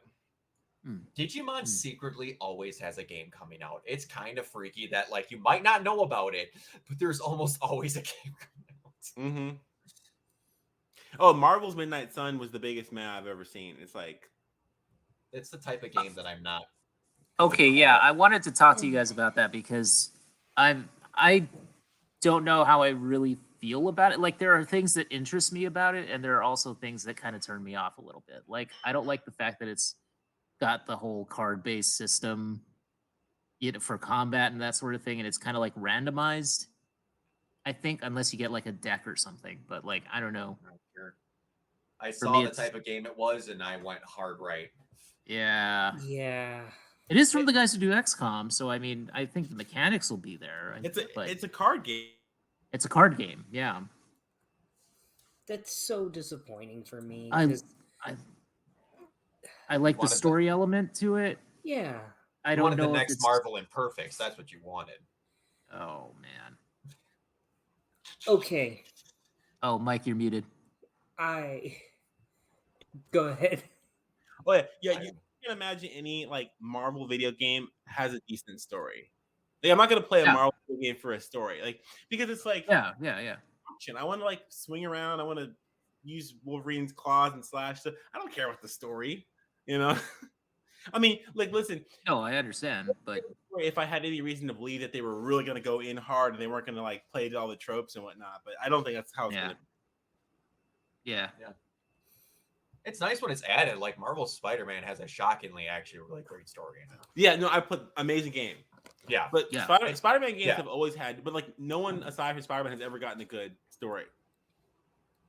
God willing, Wolverine will be there. I hope so. I hope so too. Insomniac, right? Hey man, Insomniac has not done a bad game in like 6 games. and they always are working on like 3 games, and they turn out to be bangers every time. Sony bought that studio for $200 million. That's crazy. That's insane when you think about it. Yeah, they just are piping out content. Oh, they're so good. I mean, I don't know. I'm kind of like the optimist in me is holding out some hope for it for Midnight Suns. If anything, if nothing else, we're gonna get like a Midnight Suns comic book revival, which is cool. So, but it's it looks kind of iffy to me. I don't know. There are things I like about it, and there are things that I think I'm gonna really dislike about it. So, We'll see. Maybe wait for sale. It's very much for the people I think that want that type of game. Yeah. I don't think it's going to be for if you thinking about trying it, you might like it. I think it's very much it's that person's game. Yeah, I mean, are they gonna just add microtransactions for new cards or something? I mean, like that's what I'm a little bit scared of. Like, build your deck with more cards. Mm-hmm. Oh God, I see the future now. Yeah. Like you thought Avengers was bad. Wait till you get a load of this. Okay, I gotta say, like, I gotta shout out a couple of smaller games too, like Neon White for Switch. That's a game that could actually make me try out and try to get a Switch, man. That looks really good. Also, what is it called? Hold on. It's called Midnight Fight Express, the isometric action game. It's from like one developer in like Poland. Yeah. That looks great. That just looks like almost like a John Wick kind of video game, like where, one guy just goes into a room and just clears it out completely. Like it's just all action shooter. That just looks awesome, man. I'm down for that. Yeah, that looks pretty cool. Yeah. Also, from the makers of Genshin Impact, we have a strategy RPG called Honkai Star Rail. What do you guys think of that? I don't think fair. It looks like Genshin completely. Oh, I know which one you're talking about. It's Genshin in space with like, more RPG tactics, I guess. I'm open to it. Because strategy RPGs have always been kind of the thing that have kept me away from RPGs for a long time. Mm-hmm. But I mean, when the art style looks this good, I'm willing to give it a shot. I do love the art style. Yep. I'm one of those things where like I'm happy for the people that are going to play it. Mm-hmm. I'm very much one of those guys. I'm like, that is not for me, but I'm glad you're getting it. I'll say this though: the same team is working on this game, this action game, looks like a character action game called Zenless Zone Zero, which I think looks kind of cool. That just one I have heard element of it. That looks good. One I have heard of. That one looks pretty all right. Yeah. Okay, what else do we have coming up? We already talked about Metal Hellsinger. Let's see. What about that Warhammer 40,000 Darktide? Warhammer 40K Darktide. What do you guys think of that? Darktide, you said? Yeah. I don't think I watched that one. So it's like a first person, it looks like kind of a horde mode shooter kind of thing, but also with some melee stuff. That was the one that kind of looked like Doom, I think. Yeah. It did. Yeah, this looks cool actually. Yeah, this is a great StarCraft game. Mm-hmm. for those that don't know, StarCraft is 1,000% totally just redoing Warhammer. If anyone's seen those armors, it is just Warhammer. Blizzard is just Warhammer. Yeah. Blizzard does not create; they innovate or use. If we're talking indie games, what was the name of that one game that had that kind of Art Deco design that was kind of like the Truman Show? We talked about yeah. Oh, American Arcadia? Mm-hmm. Oh yeah, we talked about that. Yeah. I don't know why. I thought it had like a. Why do I remember it having a different name, like Run O'Clock or something like that? I feel some Mandela effect shit going on. This Darktide game was pretty sick, actually. Yeah, it does, right? Yeah, it was. Mm-hmm. Yeah, it was fucking cool. Yeah, I love the aesthetic. Mm-hmm. That guy has a chainsaw sword. I'm a fan of that. Mm-hmm. I do love the chainsaw sword. And the gunplay looks really smooth. I'm not like a big Warhammer 40K person, so I don't know if I'm going to get all the lore. Like, I don't know how much I'm going to get out of that, but in terms of the gameplay itself, it looks fun. That gunplay looks solid as hell. Yeah, I know. Like, Starfield, the gunplay looks so terrible, and then you see this, it's like... But this, it's like it's fully optimized. It's fully... Dude, Witchfire has better gunplay than Starfield. Like, this looks... The gore in this looks great, too. Yeah. I'm not going to lie. That's one of those things where it's just, oh, man. That's another added element to these. Like, it could play good and all that, but it's like you're doing this. If it just looks like ass when you kill something, it can kind of ruin it. Yeah. Yeah. But no, Yeah, this is my first time seeing it, but do we know if this is going to be like have a campaign or is it just Horde? I think it's gonna have a campaign, but even if it doesn't, it might just be folded into the Horde mode. Either way, that looks really fun. Even if it doesn't, it seems like the kind of game that's perfect after a hard, long day at work. Come home, working customer service, stress relief, customer service. Dude, that comes out in no time. That's September. Yeah. Wow. Yeah, so it's kind of like, I don't know if you guys heard of Vermintide before. Yes. It's it's a little bit like that. Kind of a follow up to that, I think. Nice. Are we going to talk about Final Fantasy later? We are. Yes. We're getting there. We're moving towards it. No, Fiona said specifically, we're like, guys, I'm not that interested in talking about it. It's just we're just going to skip over it. Yeah. Oh, come on. We've got to. All right. You see. But okay, so there's a couple more that I wanted to cover real quick. So there's Layers of Fear from Bloober Team, which thankfully is not the Silent Hill game from them. I was a little bit sad about that, but at the same time, when that gameplay started, at least it wasn't as heartbreaking as Goat Simulator 3 tricking me into thinking it was Dead Island 2.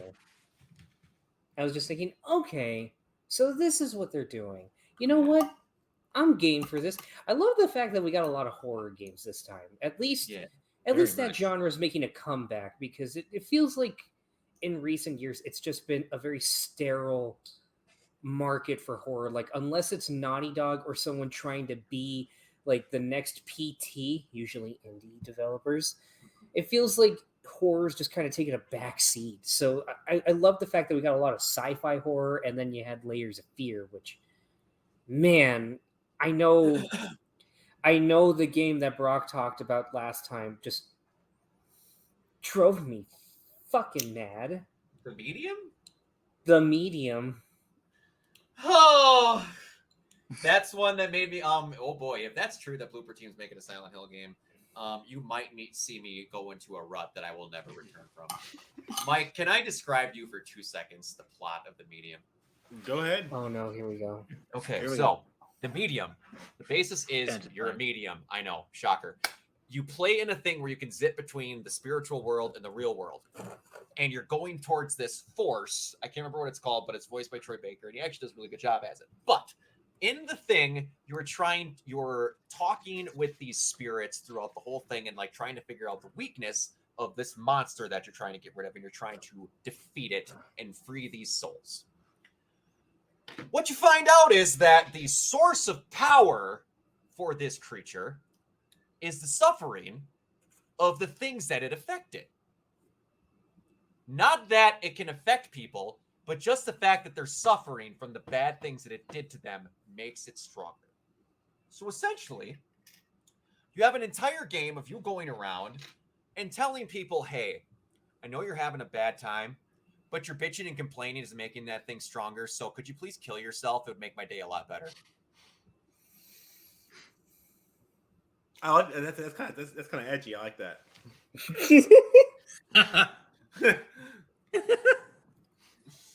Well, are you trying to sell me on it, or no? Not at all. No, it's not. That's the team where they picked. Were like, yeah, those guys. They understand what Silent Hill could be cool for. It was the kind of thing where I feel like if they did do a Silent Hill game, their basis would be like, okay, remember the in water ending for Silent Hill 2? That's where we're starting for our endings. They would misunderstand that so much. It'd basically be like, imagine if they did a reboot of The Suffering. Remember The Suffering? Yeah, I remember The Suffering. Yeah, I remember that. If it was a Square Enix game, he would go around like cheering them all up, and then all their joy and hope would actually suck the power away from the monster, you know? And then a heart can live anywhere. They I don't know, something without a heart. Like, I don't know, like heartless. Yeah. The no hearts. And then I got it. What we're going to do is we're going to make the main character have another character. We're going to spell his name backwards. but to make it edgy, we're gonna put an X in the middle. Ooh. They gotta have zippers. Just seeing the life train for they gotta have zippers all over their art design though, and it's like it zips open into a soul that they've sucked in. All right, guys, it was good. I'm gonna go ahead. Just gonna head on out here. All right. So really quick. Let's just do a couple more. So Gotham Knights, another trailer, this time emphasizing Nightwing. Yeah, I know. We talked about this on Twitter, Mike. Oh my god. I want to like this. I really do. I just feel like, I liked Arkham Origins. I did, which is the same team as WB Montreal. I wish that the combat was tighter.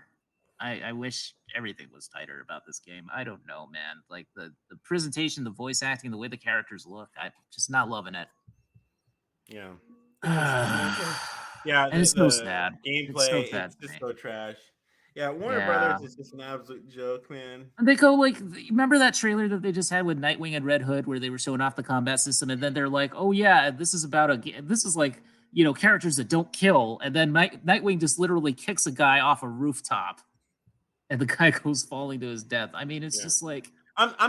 I'm so sick and tired of the don't kill rule. Like it's like, listen, we're not 12 anymore, okay? The Comics Code Authority is over in the 60s, man. Like But the thing is that they go like they tell you that, and then he just full kicks a guy off a rooftop. I'm just like, where's the disconnect here? Yeah. Like, if you're gonna allow us to do that, I mean, to be fair, Spider-Man doesn't kill either, but he'll whip a guy directly onto his head and snap his neck from a 10-foot drop. But no, you just knocked him out.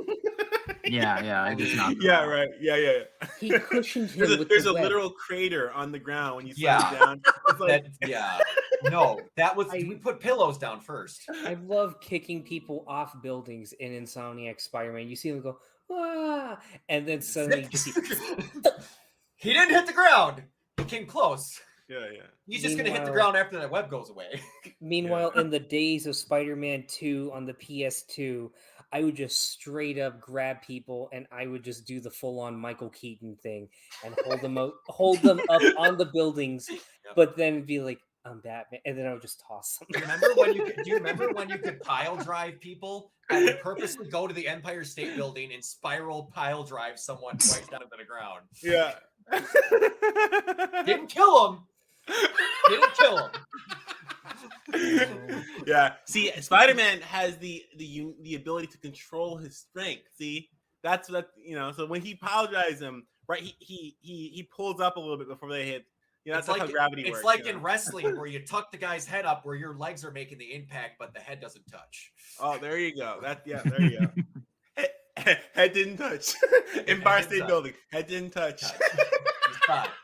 Impact wouldn't have killed him. I think it says so much that we're talking about all of these games just at the mere mention of Arkham Knights or Gotham. Basically, what is it called again? Yeah. Gotham Knights. Gotham Knights. Yeah, whatever. I can't even remember the fucking name. I keep confusing it with Arkham Knight. I do tell you, it's though, an embarrassment. WB has good studios because I tell you right now, a game they haven't talked about in a while, but I think it's going to secretly be a fucking banger, is they have the same people. I can't remember what the company's name now. Monolith is making a Wonder Woman game. With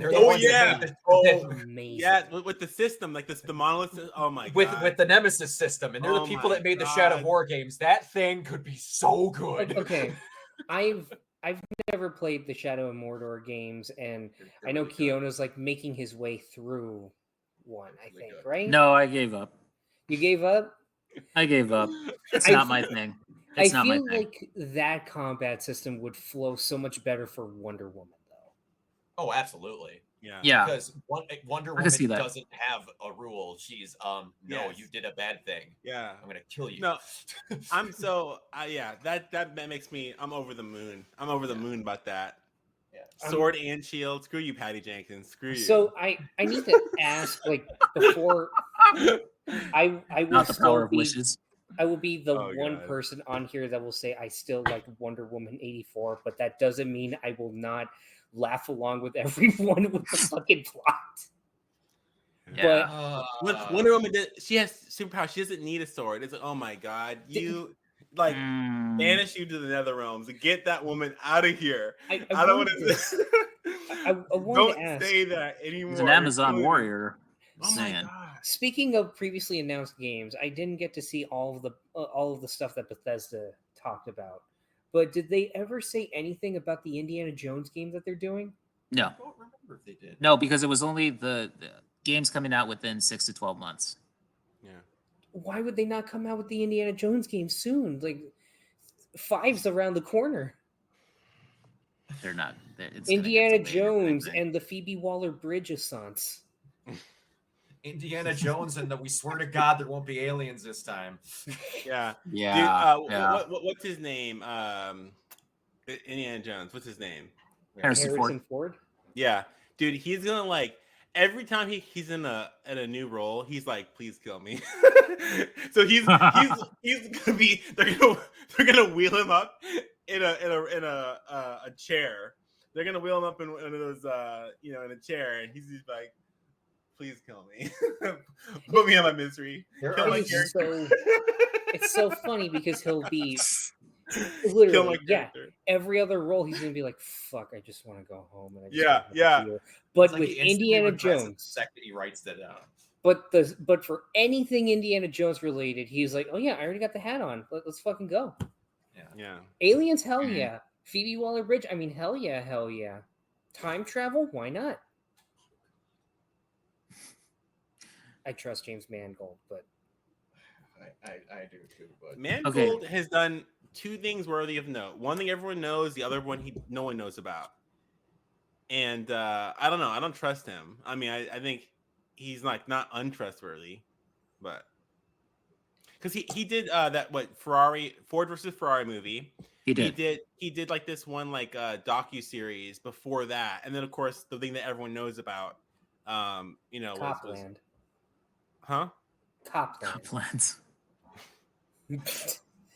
Yeah, that was it. Everyone knows about that. Yeah, they re-released it in black and white. I remember that.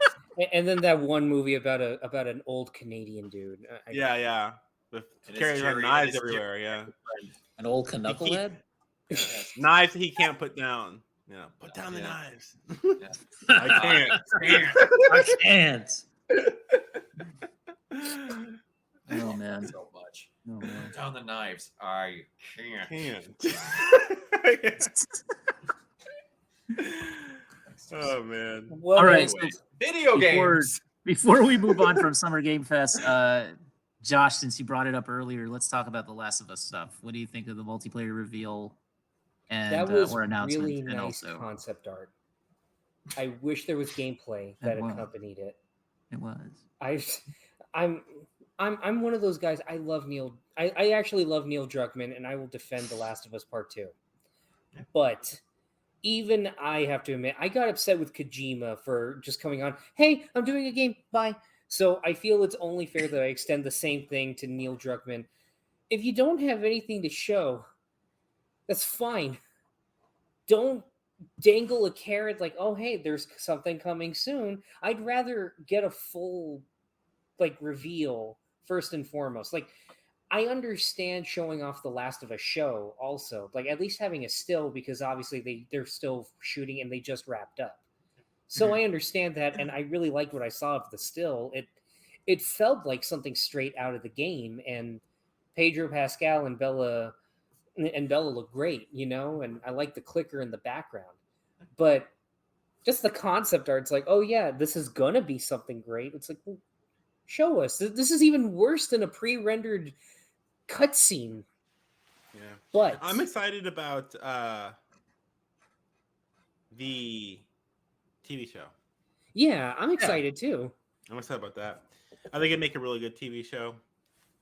And I hope it's going to be great. A good game to make a series off of because it's short, it's concise, and if you add a little bit, it ain't going to hurt.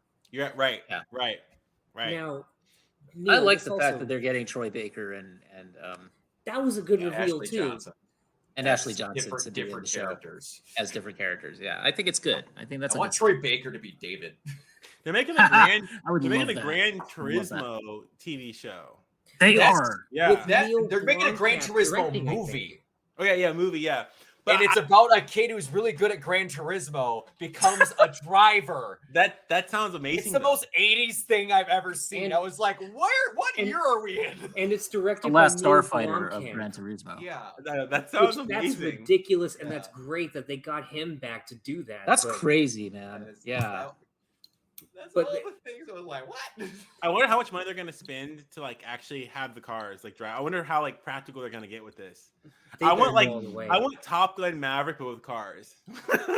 I hope this is like Top Gun Maverick with the script of like Armada by Ernest Cline. That is a deep cut. Speaking of tangents, let's not go there. It's Gran Turismo, okay? Now on all of that, I have to say I was in the camp of I don't know about the Last of Us remake. I have the game already. It already looks great. It's already been remastered. It's already been remastered, but even I have to admit, now it's the past is set in stone, but the future. Rebirth, you might say. Right. A rebirth. The fact that it's going to play like the Last of Us Rebirth is better. where they don't kill Joel. It's like honestly, yeah. Let's have Final Fantasy VII remade and let's have Last of Us Rebirthed. Let's just flip those two, please. Thank you. Last of Us with the musical ending, Nocturne of Joel. Oh goodness! With the musical ending too, we need that. But in all honesty, that remake looks gorgeous, and I think it's a testament to how iconic the first game is. Because when I saw the trailer initially, I thought, well, they didn't really change much. This looks exactly like I remember it. But then seeing the comparison side by side, I was actually, my jaw hit the floor realizing, oh, my mind really just put the fucking pieces in there.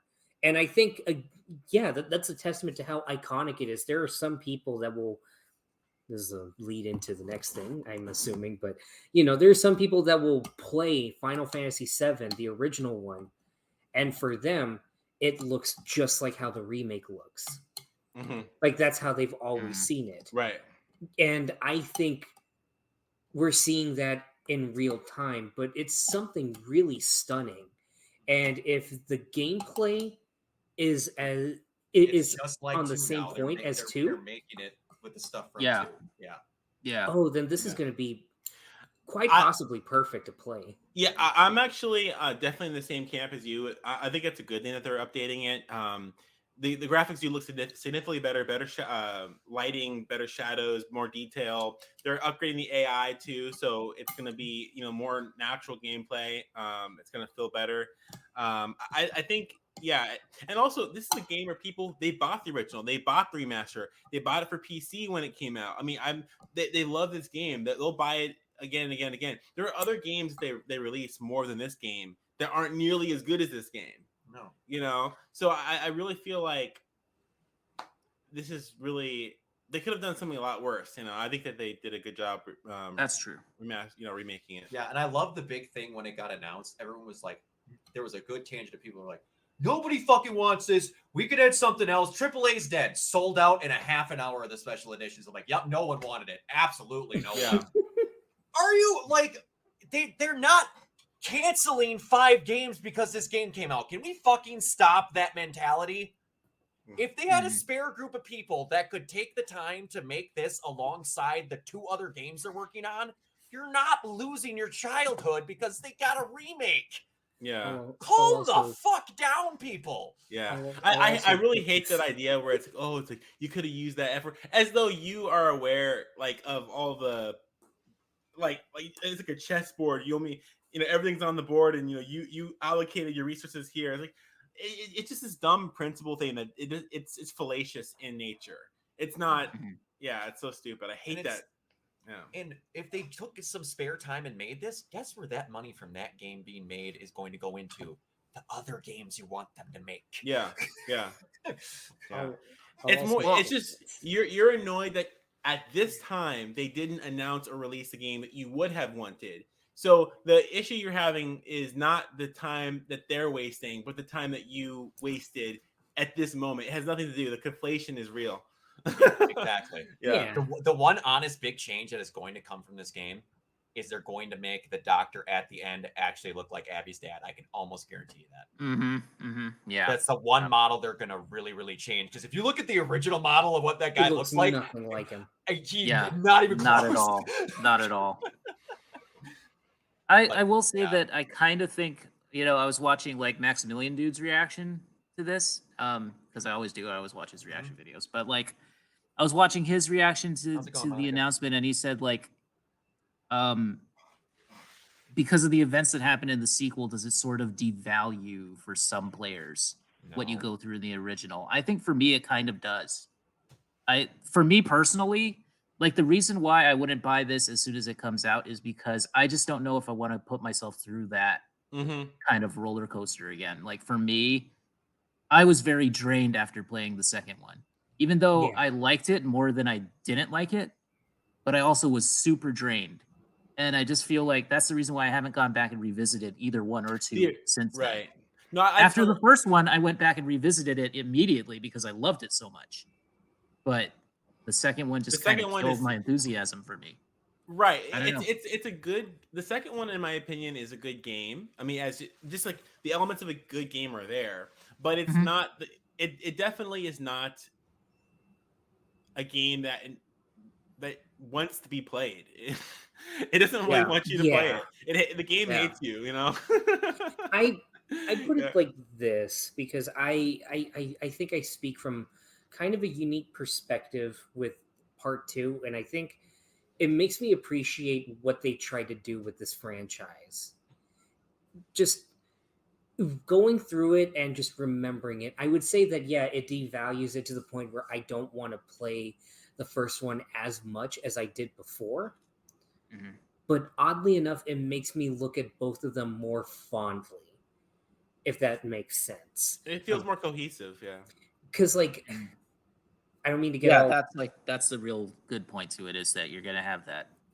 I don't mean to get all Debbie Downer for this, but I mentioned before that like on a mental health episode that my grandpa recently passed away.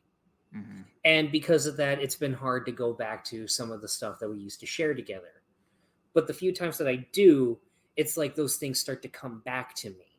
And I think what they did was really make you look at everything in the first game almost like in this way. This is how I interpret it.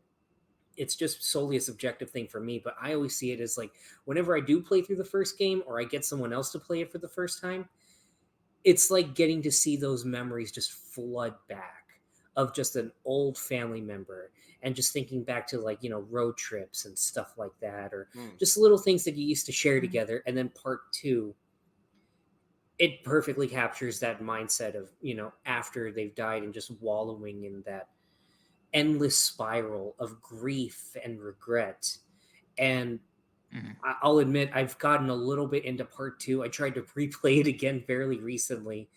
And literally, it was right up until, Abby and Joel like clash. And when I got to that point, Crystal had to leave the room because she could not see it again. Yeah. But I have to admit that's a testament to how powerful a piece of art can be, where it can distill such raw emotion, such a visceral reaction out of you just about knowing what's around the corner. I would say there are a lot of really great games. I think The Last of Us is the franchise is a like okay, imagine if they did something that got you really, really, really upset in like Arcane Season 2. It's like it just like really it like Arcane Season 1 was really good. Like had like very like powerful emotions, and it got really deep and really heavy at times, and it's such a beautiful piece of art. But then imagine they took like a Last of Us season or part 2 route in season 2. It's like, okay, well, I don't I respect it, I appreciate it, and I do feel very strongly about it. But like now, my enthusiasm is gone. Like I'm like, this is not, it's weird because it's like, you try to be what is the word I'm looking for, objective about it and be like, okay, I can appreciate this for the values that it has, but is it worth it, and two, it's like, what's the value? What's the true value of this? If it's taken away all your desire to play the game, and in your love of the game, like, I respect the game even more because of how willing they were to do something that I don't like, but now I don't like the game anymore. It's truly, really, truly. I mean, it just, I don't know. I don't want to be like hyperbolic, or I don't want to be like the one guy who's like, oh, he ruined everything, but it's like, I don't know, he kind of did. Well, I mean, it just makes you think of like, the way that Last of Us Part 2 treats the first game is it calls everything about it into question. And it sort of subverts it in a way. It's like, in that sense, you know what it reminds me of? And I mentioned this in a video that I did in the past about Naughty Dog and how they do empathy in video games. It's like if they took the segment where you play as Sam and you're escaping the prison.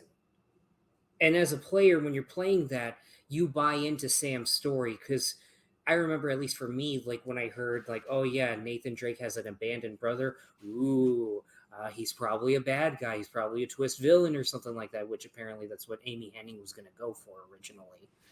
And then Neil Druckmann and Bruce Straley came in and they completely reworked the script. And they had that segment in there, and they have you play through it as Sam is explaining it to Nathan. And as a player, you buy into Sam's story because, I mean, you played it. Why would they make you play through something if it didn't actually happen? And then later on, the reverse of like, oh no, it turns out that was just a lie. That was a tall tale that was told to Nate in order to get him back into adventuring. Yeah, it's like that. But if if they interpreted that with the first game, I feel like this, whole idea of subverting expectations and recontextualizing things is quite common in this era that we live in. It is very much. It's extremely common. And I don't, objectively and in principle, I don't have a problem with it. There are sometimes I think it's okay in certain circumstances. But a lot of times I think that the reason why it happens is not because the people who are making the work are truly and utterly insightful on what made the original one work. Like, to deconstruct something, you either had to build it yourself, or you have to study it and know it, every piece of it, enough to have built it yourself, and then you can deconstruct it, put it back together again the way that you found it, essentially, right? But a lot of these new deconstructions, The Last Jedi, Last of Us Part 2, Lightyear, all these movies recontextualizing, but then they don't understand why the original was good. Like, for instance, Lightyear. I don't even have to watch the movie, but it's like, the reason why the original was good was because the myth and the delusion of grandeur that was the joke. But now this new thing is just, it's so hollow. It's like, hey, it was a thing. It's like, no, you don't understand. So I don't think that I think a lot of people enjoy these new deconstructions completely, unironically and without ill intent or whatever. But I think that they don't understand that what's being done is not as nuanced as maybe they think that it is. That's all I'd have to say about that. I don't think that like Last of Us 2 is really that nuanced. I mean, there was several criticisms about the game where basically they were saying that they put you in these situations where you really didn't have a choice, and then they try to tell you this is bad, this is bad, this is bad, right?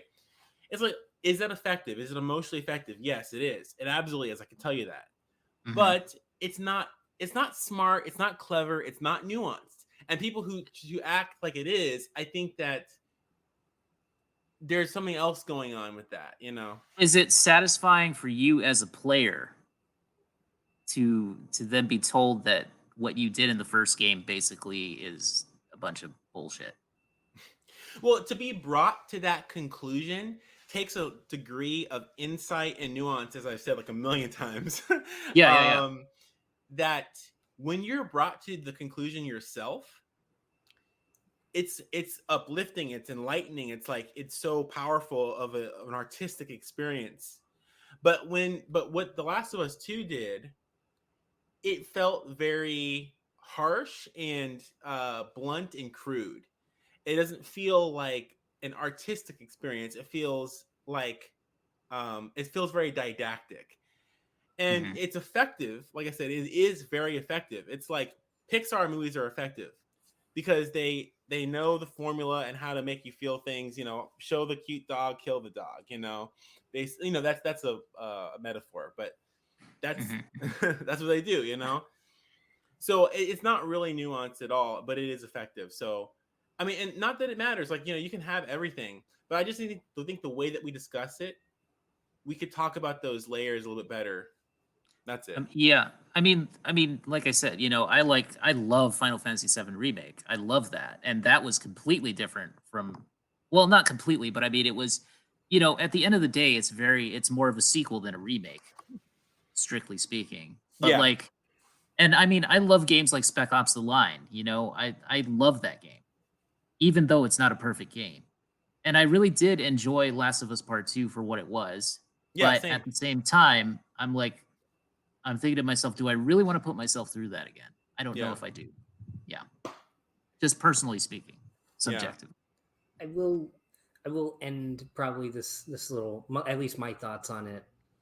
I am one of those people that does I really love The Last Jedi, and I love The Last of Us Part 2, but I totally get what you mean, because it is a weird thing now with media where everyone wants to try and subvert expectations for the sake of subverting expectations. I think when there is, because I will say this, I'm not about to say that Neil Druckmann and Haley Gross and Ryan Johnson, they did it solely to without thought. I feel like they actually did put thought and effort into the decisions that they made. Mm-hmm. When it gets really bad is when you get stuff like Game of Thrones Season 8, where that is just, oh yeah, let's have Arya kill the Night King. Why? Because you didn't expect it. Who would have seen that coming? Oh shit, Daenerys is evil. Ooh, who saw that coming? But if you paid attention, it was there from the beginning. It's like, no, it fucking wasn't. You spent the whole time. Yeah, but a TV show goes on a lot longer. Your investment might be, even more severe. So when expectations are not built properly in a show, like for instance, I don't think expectations were built properly with Last of Us Part 2 or with Last Jedi or anything else in that vein. But it's a movie franchise, and the amount of time that it took to get there, like the stakes weren't as high, and the loss, is a lot less severe. Yeah. So it's easier to pass it off, Like looking at them as microcosms, I think it really helps out their execution. But looking at them in the grander tale, especially contextually when they came out at their points, it really does it no favors. In hindsight, I think there is discussion there, but yeah, I can totally understand, and I see exactly where everyone is coming from with this. That said, Neil Druckmann, remember, I applied for Naughty Dog to be a writer, so please hire me on. I know I fucked up in sending you that Google link of my sample scripts. I'm just saying, Craig Mazin, bring me on for season 2. I want your Abby episodes. I'll expand Isaac for you, god damn it. He was the biggest wasted opportunity. You know, I would love to see someone be so talented and so insightful, so artful, and so wise in their construction of some kind of deconstruction or their deconstruction of something that they're able to subvert your expectations and then turn it into something better than the original. Like imagine Final Fantasy VII Remake 2 comes out and they, you know, as we all know what they're gonna do. They're gonna bring Iris back, right? Or Iris back. I'm sorry, Iris. I'm thinking like Flash or something. Where am I? But you know, so it's like imagine you give this to me and it's better. You know, I don't know how you could do it, but that's how good you'd have to be to get everyone on board. Because the thing is that all these artists know that they're playing with expectations, and I think that's it's an extremely powerful tool that you have to accept the consequences. Like if you mess up, you need to take the full brunt of people's ire and you need to take responsibility for that because you are going to use the expectations to get people excited about it. You're going to take all the benefits. You're going to get all the fans and all the eyes on you. You're going to all the money, the box office, everything. You're going to accept all of that, but you won't accept an ounce of people's frustrations. It's like, no, like, let's not do that. You don't get to play, like, you know, you don't get to be completely responsibility free. Like you chose this. So like for instance, Zack Snyder, right? I'm a big fan of Zack Snyder. And in his Superman saga franchise, he takes the expectations of what Superman is, Batman and Wonder Woman, and he plays with those mythologies knowing full well what he's doing. And he takes full responsibility. He should take full responsibility for people who don't like what he did or what they did like what he did. You know, he should. And I'm not going to shield him or project, you know, that and you know, I get frustrated when I hear people say, you know, slander my man because I love the guy, but I think that what he was able to do is to do what I think The Last Jedi didn't do well, or what The Last of Us 2 didn't do well, and I think he deeply understands like this is what Superman is, but we've lost the way because he's been iterated like a billion times, and there's all these other baggage around him. We need to like take him all the way back down and then show how he got to where he is now. We've gone off track. No, it's all good. No, I understand what you're saying though. Yeah, completely. And I agree with it. I think that I mean, like I said, it's for me, it's not going to be a day one purchase, the Last of Us 1 remake, but I think that in terms of what they're doing, in terms of the engine, in terms of the graphics and everything, obviously it's going to be a quality game. I'm sure of it, but I don't think I'm going to be there day one. So all that being said, Iris. Let's talk. We got a couple more, one more thing before we get to Final Fantasy VII Rebirth, and that is, Brock, do you have any thoughts you want to share about the Resident Evil Village DLC? Oh, it's gonna be fun. It's Resident. You're so tired, man. That's go to bed. It's gonna be fun. It's Mercenaries. I really could not give a rat's ass less about Mercenaries in any of the Resident Evil games. It's never been my cup of tea. But the third person I'm looking forward to because Resident Evil belongs in third person in my opinion. I hated that they went to first person. I get it's more scary, but it's always been better in my opinion. And then the Rose DLC looks like you're not going to turn it into the darkness or make you a giant squid monster, which they might have, because oh boy did Resident Evil 8 and a lot of times really forget the fact that it was a Resident Evil game. You go from Resident Evil into Castlevania, into PT, into the Mouth of Innsmouth. You take a small shortcut into Doom, go to Wolfenstein, and then go into, I don't even know what to tell you, and then you're in Call of Duty for about 5 minutes, and then you're back to Resident Evil for 2 minutes, and then the game's over. Wow. I think they'll like Resident Evil 8 more than any other game, probably. Yeah, it looks like it'll be suspenseful and understand what it is. I get in a lot of arguments with people about Resident Evil 8 not being a very good Resident Evil game, but still being a good game. I thought Keanu, you were gonna bring up the Horizon PSVR game. Yeah. I mean, if I ever get a VR thing, I'll play it. I mean, it's cool. If they actually make good VR games, it is what it is. But you don't want to play Beat Saber again? I played Beat Saber once. Oh, it's good. Oh man, I feel my expectations being subverted. I feel my expectations being subverted right now because I remember when me and Crystal watched the PS show and we saw the Horizon thing. Crystal had said, "You hear that in the corner? In the faint distance, you can hear Brock going, 'Oh shit! Oh my god!'" And now coming here, it's fine. Well, the thing is, if I had the VR headset, I'd be really cool.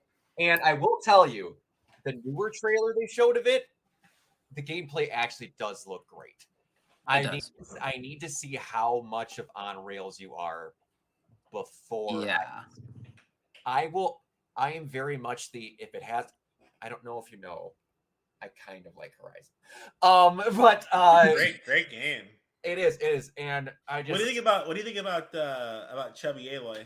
You have opinions, hot takes? Oh man, I have takes on the fact that people have never seen a human girl in their life before. I remember when everyone was like, "You see those hairs? Why are they making her look like a woman?" And it's like, dude, you've never seen a woman in your life before. Yeah.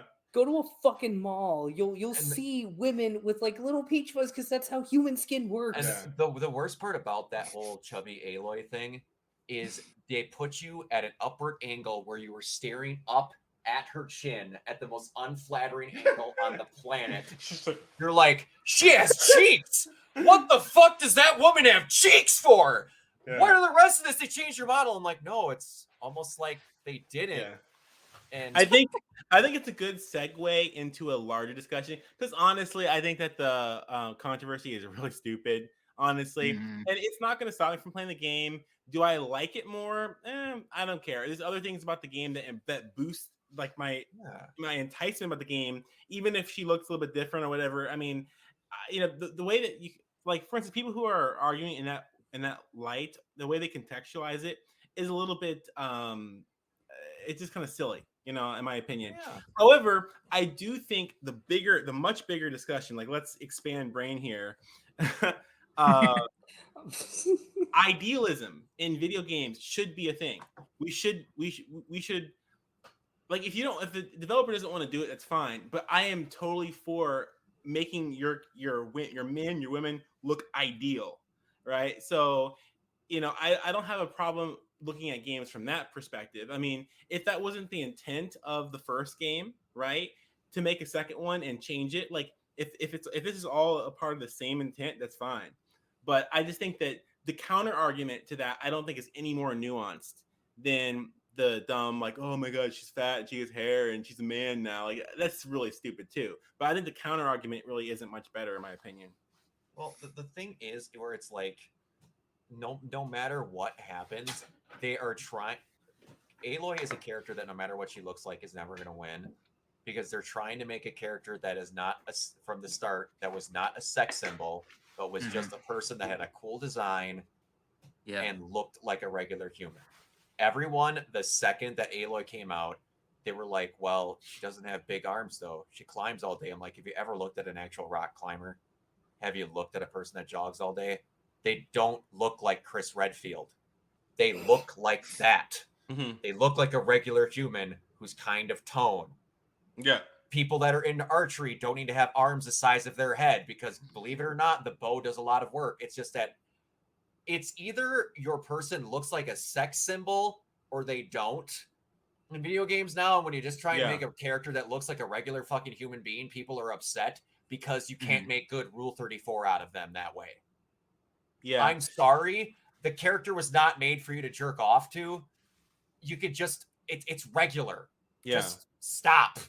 I hate that whenever a character model comes out, like with the exception of like when you totally change someone, like Chris Redfield has always looked like a mountain of a human being since 5. Yeah. They made him look like a fucking soccer goalie in Resident Evil 7, and people rightfully complained because it was supposed to be in the same timeline. He was literally a different human being, and then they changed it. Aloy looks more normal. And like, I don't know. I've gone for a long time, but no, I totally respect it. What I would have to say is this: I think that both sides of the argument,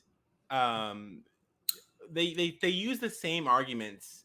Like, I'm not gonna, I don't want to like make large sweeping statements about everyone, because obviously I think that there's a lot of valid points you can make from a bunch of different angles. But one thing that I think that what was I gonna say? So yeah, the argument that oftentimes gets used is something like this. Like, let's say they make a character look sexier or whatever, right? They make a character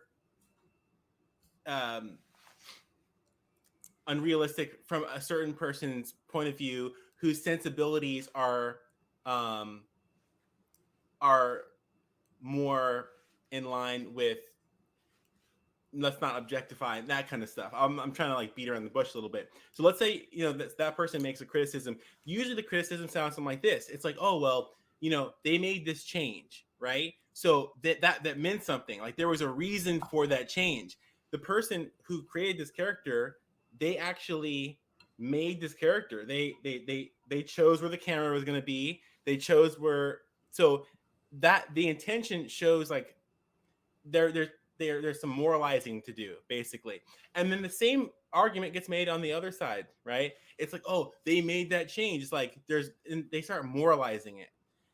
So I think that we all have a lot of work to do, I think, when it comes to having discussions with people, expressing our intentions, and also not judging people for their intentions. Like, what's the worst that could, if I want to jerk off to Aloy, like, is that, I mean, it's a little unsavory, I think. I know, but it's honestly, I'm not saying it's a good thing. I'm just saying, like, what's the worst?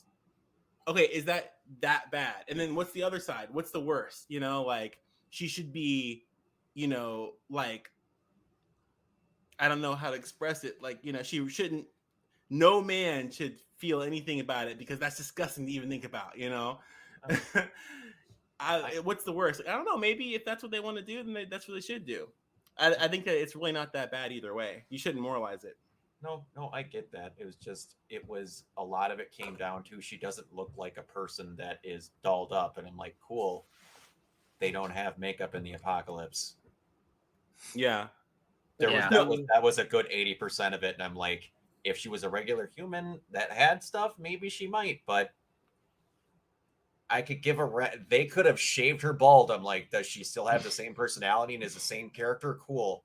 I like Aloy, the dreadlocks. Aloy. I love the braided hair though. That's like iconic. Yeah. You can't shave her bald. Well, no, I mean, like, she would still be Aloy to me. That's what I'm getting at. Like, people when they scanned in Hannah Horkstra, who is Aloy, when they scanned it in and they put the hair in her face, it's just like, cool. They're trying to make her more realistic. They're ruining her. Like, just stop. Yeah. Did you play the game? Did you like it? Cool. Just for the love of God, they didn't just randomly grow her 6 cup sizes. She's the same human. The engine got improved. The game hasn't come out yet, has it? Oh, yeah, it came out. Yeah, it did. Okay. Yeah, the launch wasn't very good. Well, the launch came out a week before Elden Ring, so that's why. Yeah. But like, everybody loved it. Everybody who played it, or most people who played it, and really loved it. And that's where the whole chubby thing went. I'm like, cool. We saw one cutscene where it was unsavory. I have put, at this point, 180 hours into that game. Her model looks almost identical with better textures as the first game. I think it's just it's a dumb consistency. It really is a dumb controversy. Although I do like using those controversies as a springboard to understand people's intentions and why they feel certain ways and are they valid. It's like, I don't want to demonize anyone. I have my own opinion about it. I definitely I do like ideal characters. I want my characters to look sexy. You know, I want my characters to look great. And when I play a game where I can choose my models, whatever, I'm gonna choose a female. Choose a woman. I do too. Yeah. I'm a straight man. You know, so that's my side. So I don't think that's 100% valid. And I think that game developers who want to do that should not be shamed for doing that. And I think that a lot of times they are, and we're seeing less of it.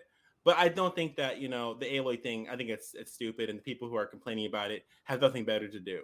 Oh, no, I get that. Like, I love the artistic choice in Revelations 1 where they made Jill's ass the size of a small planet for no apparent reason. But, it's just, it was great. But, yeah. But no, it was great. And it's great hearing that from you, because you can say that, and then you can also say that the people who are complaining about Aloy don't have a leg to stand on. It's like, you don't have to put yourself above them, and you don't have to make yourself like virtuous and No, absolutely. It's like if a character can be sexy, dude, go freaking nuts. But if that's not the main point of the character, that's where I'm always like, does it matter on that character? No. But has it been a thing that it would not? You want to talk about a character that's been changed multiple times and had their physique fucked with? There's harder times to look for than Jill Valentine. She gets her model changed in almost every game she's in. But the best one, and we'll go back to it after this, is look at the remake when they did it for PS4 of Tomb Raider. They literally gave her bedroom eyes. They increased her bust size. They changed her curves. They changed her entire face model to make her look sexier. And you can see it in the very last Tomb Raider game because you can go 1-to-1 and actually see all the changes they made.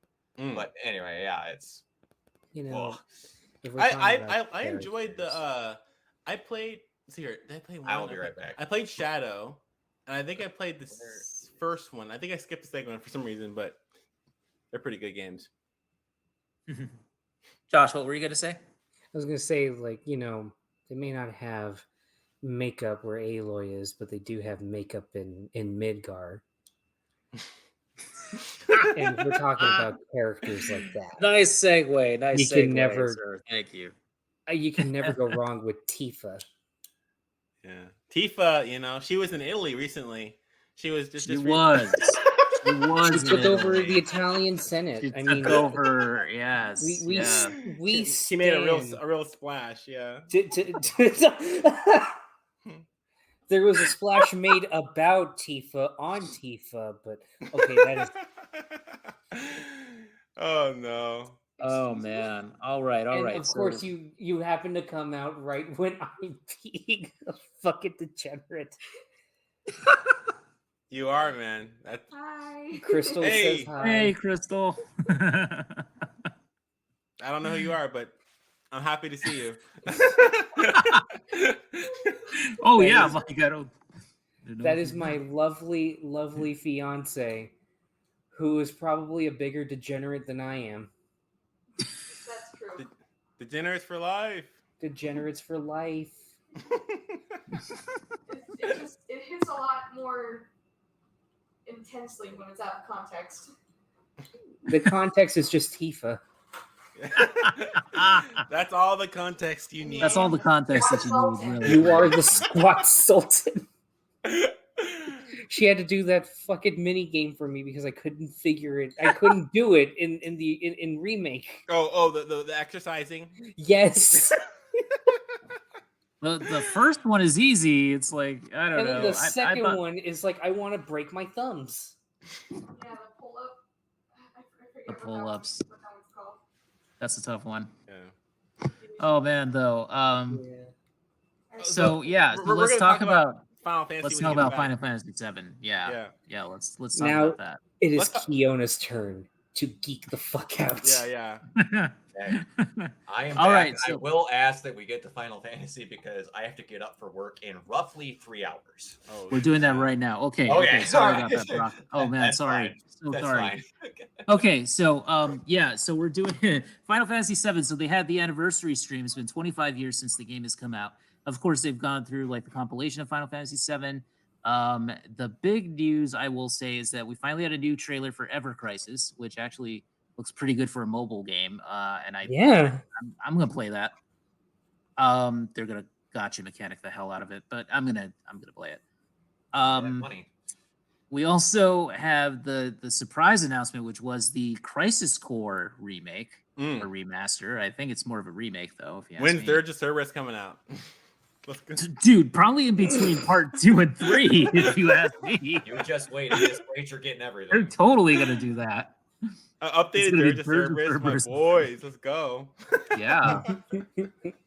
I mean, you know it. You know. And then add like multiplayer DLC where it's like PvP. Like, let's go. And then put it in Pal World. Yeah, have Cloud as like a DLC in Pal Totally. World. Square. Final Fantasy VII times Pal World. Good lord. Yep, Keanu froze. Oh no.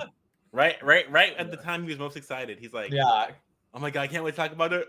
The computer broke at the thought of it. I'm so excited. About Final Fantasy. Yeah. Fiona, you there, buddy? Fiona.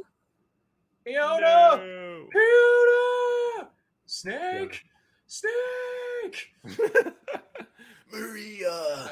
Fiona! Oh no. There he is! He's back. Okay, wait, did I come back? Did you guys hear me now? You're back. Now. Yeah. Okay. I don't know what that was. Yeah, I'm okay. All right, I'm here. I'm alive. The stream couldn't contain your excitement. Couldn't contain my excitement for the Crisis Core remake. So anyway, what I was saying is that I didn't have a PSP, so I never played Crisis Core before. So I'm super, interested and excited to see what they do with this game. They're gonna change I it, know so a little bit about it. The same game.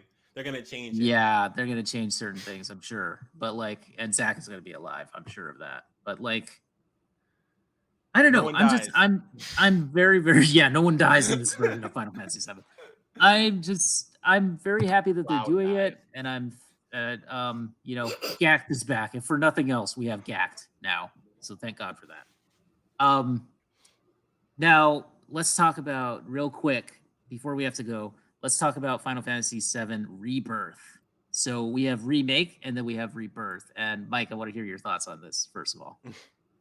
What do you think of the trailer? What did you think? Did you think we were going to get a trailer?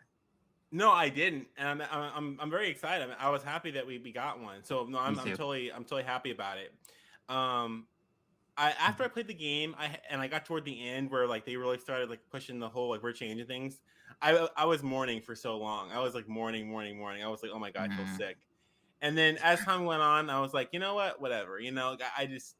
I'm up for whatever now, and I would say what I'm trying to think about is, okay, let's say they're not changing things just for the sake of it.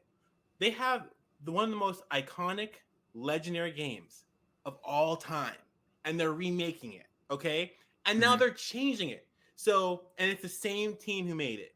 So maybe, just maybe, they have something crazy in store. Maybe they really want to do something that is more legendary and it'll be more hallowed in the annals of time than even the original was. Who knows, right? I mean, why would you just change a game, take out all the parts that people cared about and loved, and then that's it, nothing else? It's obviously there's got to be something that's worth talking about or is interesting. So what could that be? So I'm trying to think less about what they're going to change and what they're going. Now I'm thinking about what they're going to do. It's hard to say because the story is so similar to what it was, which is kind of frustrating for me. It's if you wanted to change it, why keep it so close? It feels almost as though, and then they have this little bit of dialogue from the Rebirth trailer. It's are you literally just remaking the game to bring Aerith back? Is that literally the only reason why you're remaking the entire game? There's got to be something else. You want to bring up some other cool concept, or you want to have a different outcome. Maybe you want to have a divergent path line where maybe Cloud stops Aerith from dying and dies instead, or something, or you have some other kind of dramatic event that takes place. I have no idea. So I'm trying to be hopeful, and I want them to do something interesting that's unique and powerful and memorable about this game that's different if they're going to change something. But it doesn't seem that way, and that's the really frustrating part, I think. Brock, do you have any thoughts? I don't. I'm not the I think I've collectively watched someone play Final Fantasy, so I'm the farthest from any authority on the subject. But it's like, from what I've gathered from people in the first remake where they talk about changes, it's enough to where they're like, now anything can happen moving forward type of deal. I wonder where it's like if changes or if it was stuff they originally wanted to do but literally could not. Mm-hmm. And they just want to make that original version of what they were doing, but they still want to just screw with people. It is what it is. I mean, you could give people what they really want and put lightning back in because everyone's begging for that. Lightning back in. Wait, lightning was in Final Fantasy VII? No, I mean just lightning, the most popular Final Fantasy character that was ever made according to polls. I love light. I'm a massive lightning fan. I love lightning, but anyway, whatever. But yeah, I don't have a lot of thought. I've heard from a lot of people to not like her. Like, again, I don't have a lot of authority on it. Not the hugest Final Fantasy person. I am the person who is looking forward to, if we're going to do remakes, for the love of Christ, Sony, please. I would love to see it. I would love to see it. Legend of Dragoon, yes, please. Please do it. Please do it. Okay, Josh, real quick. Any thoughts on this? So my thoughts on it, I surprisingly really loved Remake. And that was right at a turning point for me because I had never gotten into anime at that point. And now here I am. After post Remake, I have actually seen my first two full-blown anime shows that were not Cowboy Bebop, which were Full Metal Alchemist Brotherhood and Inuyasha. And I feel like that has very nice, fucking amazing shows. And I think they opened me up even more because I really like the vibe of Remake. And you know me, I like that kind of gonzo sincerity that Tetsuya Nomura loves to infuse with all of his projects. As far as I know, I don't think he's doing this one, right? He's not directing it, but he is producing. Yeah, and I could still feel his fingerprints, but I could tell that they're going in a different direction. I am of the mindset I have no idea where this is going to go because I still haven't beaten Final Fantasy VII, the original. I still have it on my Switch. But with the characterization that they have right now for the characters, especially some of the things that they have in the trailer that is totally new to me, because again, I still need to experience the full story in its entirety. I am really, really curious where it's going to go. And I'm wondering, is this going to be the part in the story where we go to the cat amusement park? You mean the Golden Saucer? It's called the Golden Saucer? Yeah. I think that's what it was. I've heard that come up a lot of times and like on message boards and stuff. Yeah. I think we are going to go to the Golden Saucer. I think that's going to be one of the big highlights of this game. I think too that in terms of like where the story could go, do they even know where it's going? I mean, I'm sure that they do, but I'm just saying that like it's a unique position that they're in because they could totally change a lot of things. It'll piss off a lot of purists, and I mean, I recognize that and I realize that. But I think that, given the ending of the first game, given the ending of Rebirth, or Remake, I should say, we already know that it's going to be changed. How changed, I'm not sure, because we know Zack is alive. We don't know what exactly they're planning with him or like that whole alternate timeline thing that they're doing. Are we getting a love decahedron? Where Cloud loves Aerith, but Zack also loves Aerith, but Tifa loves Cloud, but Barrett loves Cloud also, and then Red 13 is off to the side, just like I'm just here to lick my ass and maul people.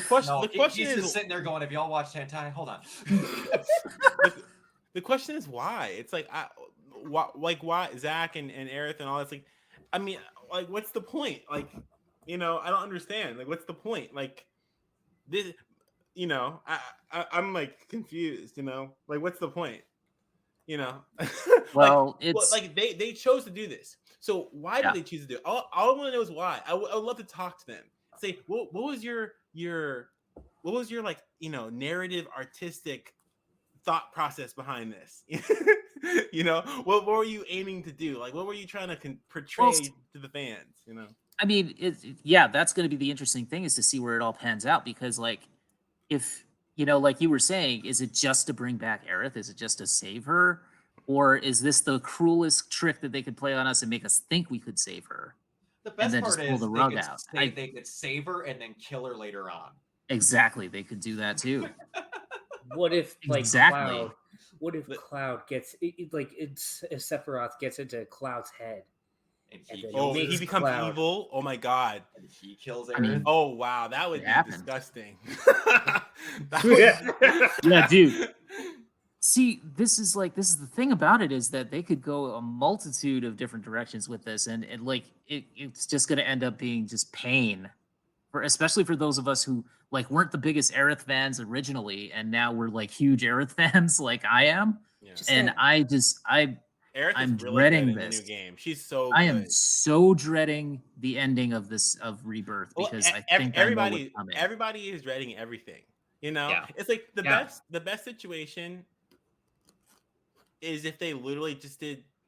Okay, so they're stringing along fans who want to save Aerith, because there's a whole like cult out there, people who think that Aerith didn't die, and that, you know, or that, you know, they want to save Aerith for some reason or the other, right? And cult is a pretty negative word, but I'm just being, you know, kind of facetious or whatever. But I'm sorry, Kiona. I'm sorry. No, I understand. I understand completely. No, but there's a group of people out there who would like to save Aerith, right? But then they're stringing them along. They are. Right? And they're not like being like super forthcoming, but they're like saying it could happen. So that's terrible for them, right? And then it's terrible for the purists, because they've already opened up divergence. So it's like it's not pure anymore. It's like, even if they did play it kind of the straight, all this stuff just makes it more confusing. Yeah. So everyone is pissed off. Yeah, because they're gonna piss off everybody. But here's the thing. I mean, I kind of appreciate it. I kind of think that that's a stroke of genius, because if you trick people into thinking that you can save her and then you can't, I mean, that's a lesson in and of itself. Yeah, I mean, I would say, I don't know where they're going with it. It could be that you save her. It could be. I feel like we're gonna get like, you know, Last of Us Part 2. You know, I get that sense. Where I can't think of his name now. The main villain. No. Sephiroth. Where Sephiroth beats Aerith to death with a golf club. Is that what you're telling me? No. That's not what I meant. But I know what you mean. I know. Yeah, it didn't actually involve anyone getting killed. It's just like that they're gonna do the thing that, like, you know, screw you, you know, like this is what, you know, like, I don't know. And I mean, but the thing of it is that the brilliant thing is that the character herself knows that this is coming, which I hate. I hate that. It's like, I hate that.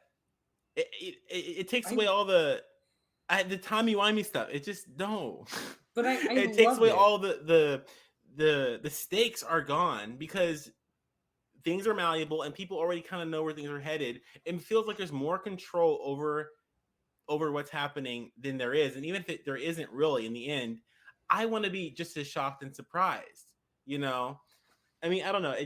I hate the fact they're playing with our feelings like this. Like, stop. I love it. I love it. I want this to happen. I mean, I don't want this to happen, obviously. I love Aerith. I don't want her to die. I don't. We've already been through that. We've been through it once before. I don't think we need to be through it again. But here's the thing. I think as they're making this game, I think that they're just pulling our strings. Yeah. If they want to have that like big tragic moment or whatever, they could play it straight and we'd all be kind of like, you know, snap, you know, that happened again. You know, honestly, I think people who wanted to play the same game again, if they did play it straight, they'd be like, oh man, but then they'd be like, you know what, this is really not as exciting as because we all knew it was going to happen anyway, right? So even they, right, if they could do a thing where they save her, but it's not really, and then they double back, right? They could do a thing where it's like, oh yeah, she's fine, and then they Like honestly, the only other person that could kill that would have as much impact would be Tifa, because they're the two female love interests kind of Cloud. That's the reason why it has so much impact as the main character. You know, you're playing as Cloud. So if they switch it up and they kill Tifa, it'd be like, oh snap, that would be pretty crazy too. But you could kill Barrett, right? But it's like it wouldn't. You know, they already did the fake Barrett death, right? And Barrett's the big strong guy. You know, it's like he's gonna. You feel like he's kind of on the. I wouldn't want them to kill Barrett anyway. I mean, I don't want them to kill anybody. Here's the thing, but like they're obviously something's got to happen. Something's got to. They're playing with the expectation.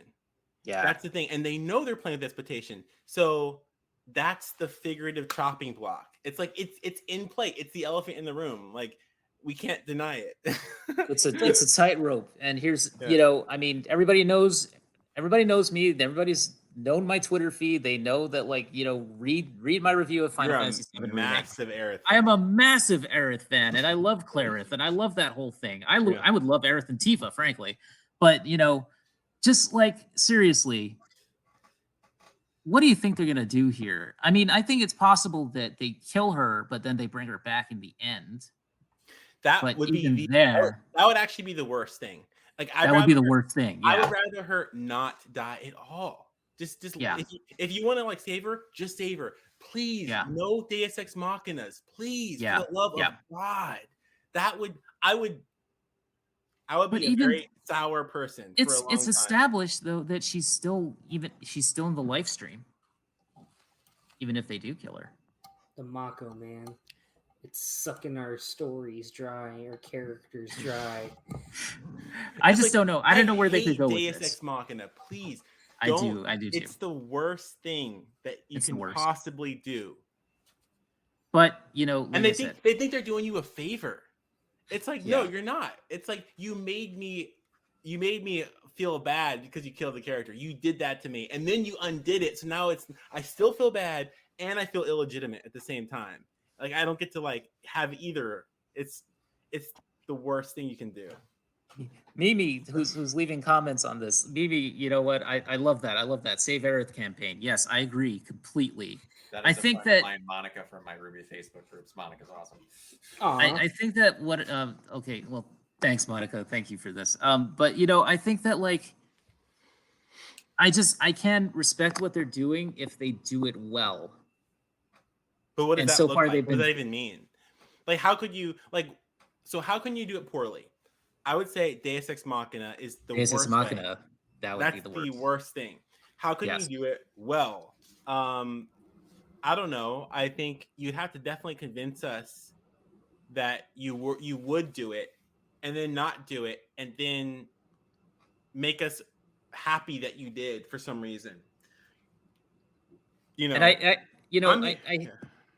got to say that the reason why I'm sort of hitting on this point so much is because we have a limited time, and because Brock, I know you want to get out of here, so we have to, you know, but that's like the biggest thing, right? Is like what they're gonna do about this issue, about Aerith's fate, and you know, and I think it's gonna come at the end of this game because they've already said this is gonna be like the Empire Strikes Back sort of darkest, you know, level of where characters are at by the end of this. So I don't know.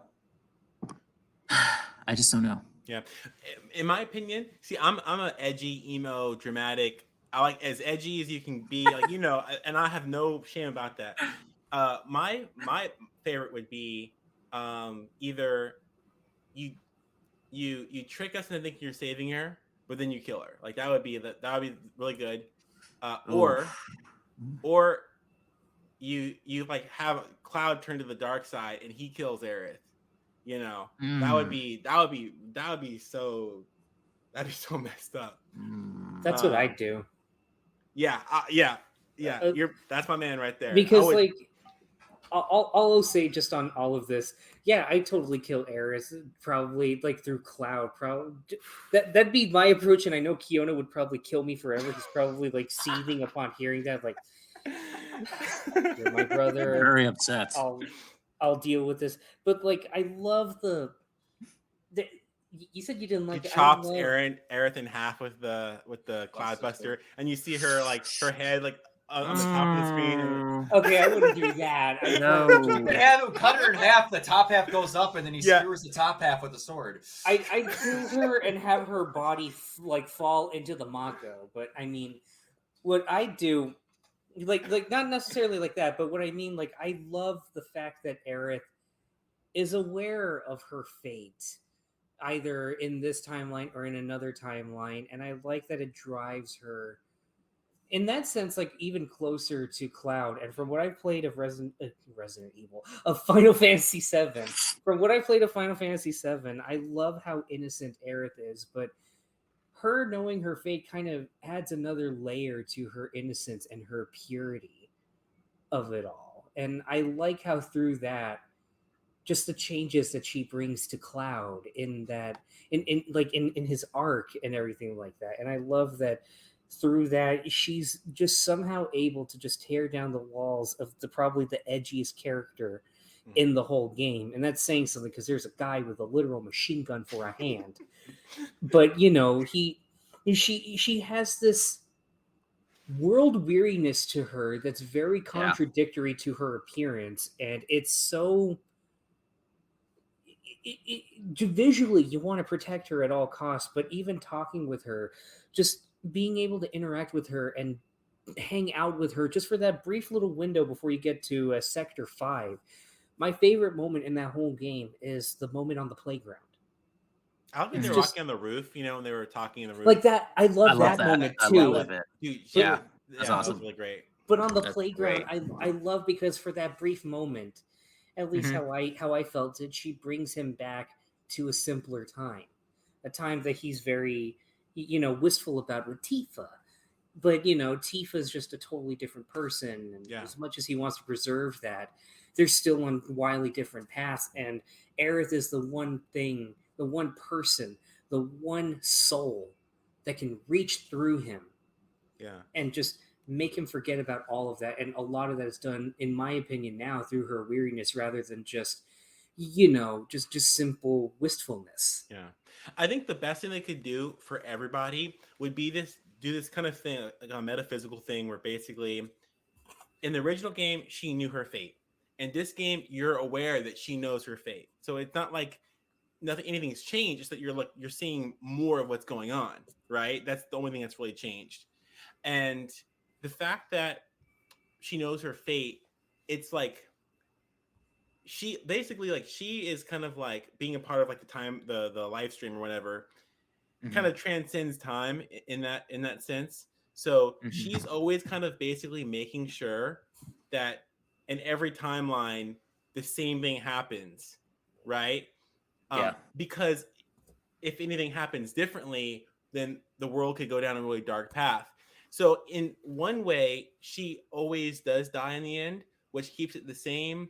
And but at the same time, she's immortal in a way because she's always watching over Cloud in this kind of time loop, if you will. And you could kind of play with that to basically say like she is kind of alive in that way. And that also makes her much more altruistic of a character. It makes her feel like more powerful and like and secure, and I think it would play really well to all audiences. Yeah. And with that, I think we should wrap this up because poor Brock. Brock is like dying. I'm sorry, man. I'm so sorry. Brock dies in Rebirth. But I will say, real quick though, what do you think the name of the third game is going to be? Because I think it's going to be Rebuild. Respawn. Well, I don't know. After Rebirth, I wouldn't say. It'd be great Reckoning. Like Redemption. Redeem. Maybe Recreation.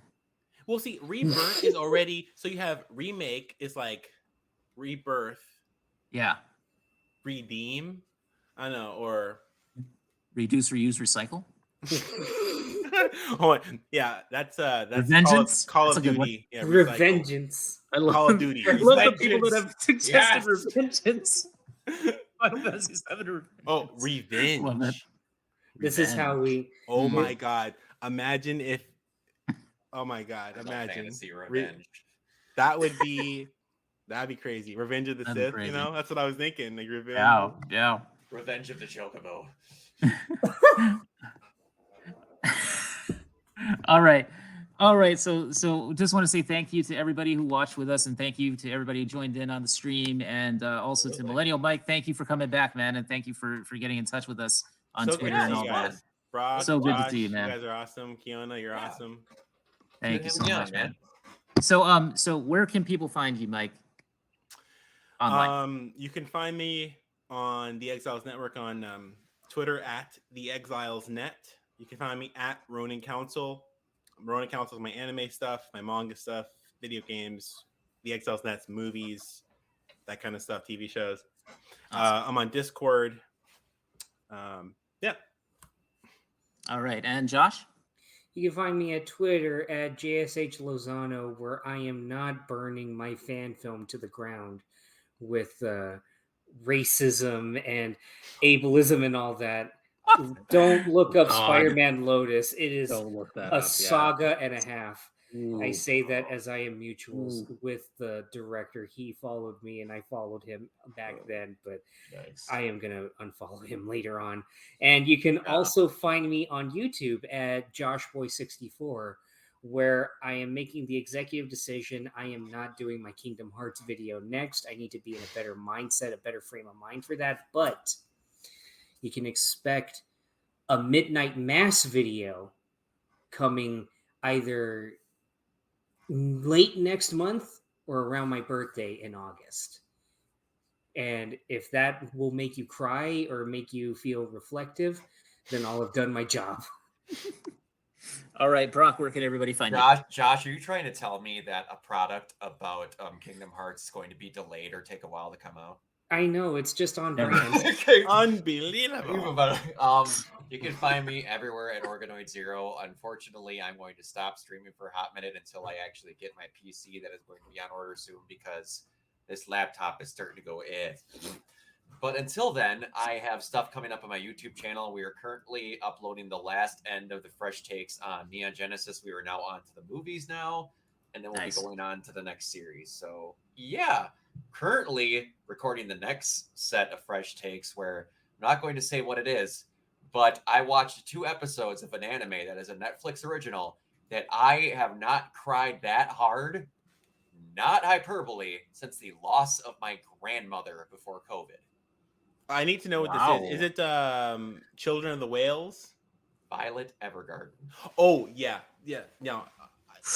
He's telling the truth. He's telling the truth. He's telling the truth. It's all right.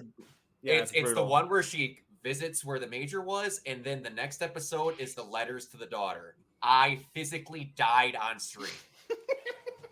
Oh man. Yeah, that's a powerful. It's crazy, man. It's so good. The animation's beautiful. Check that out. Yeah. Okay, guys, and you can find me at Keonatang on Twitter. That is KeoNatang, and also you can find all of our stuff at Ren Pop Culture at Twitter as well. So Renegade Pop Culture on Twitter is at Ren Not Stimpy Pop Culture.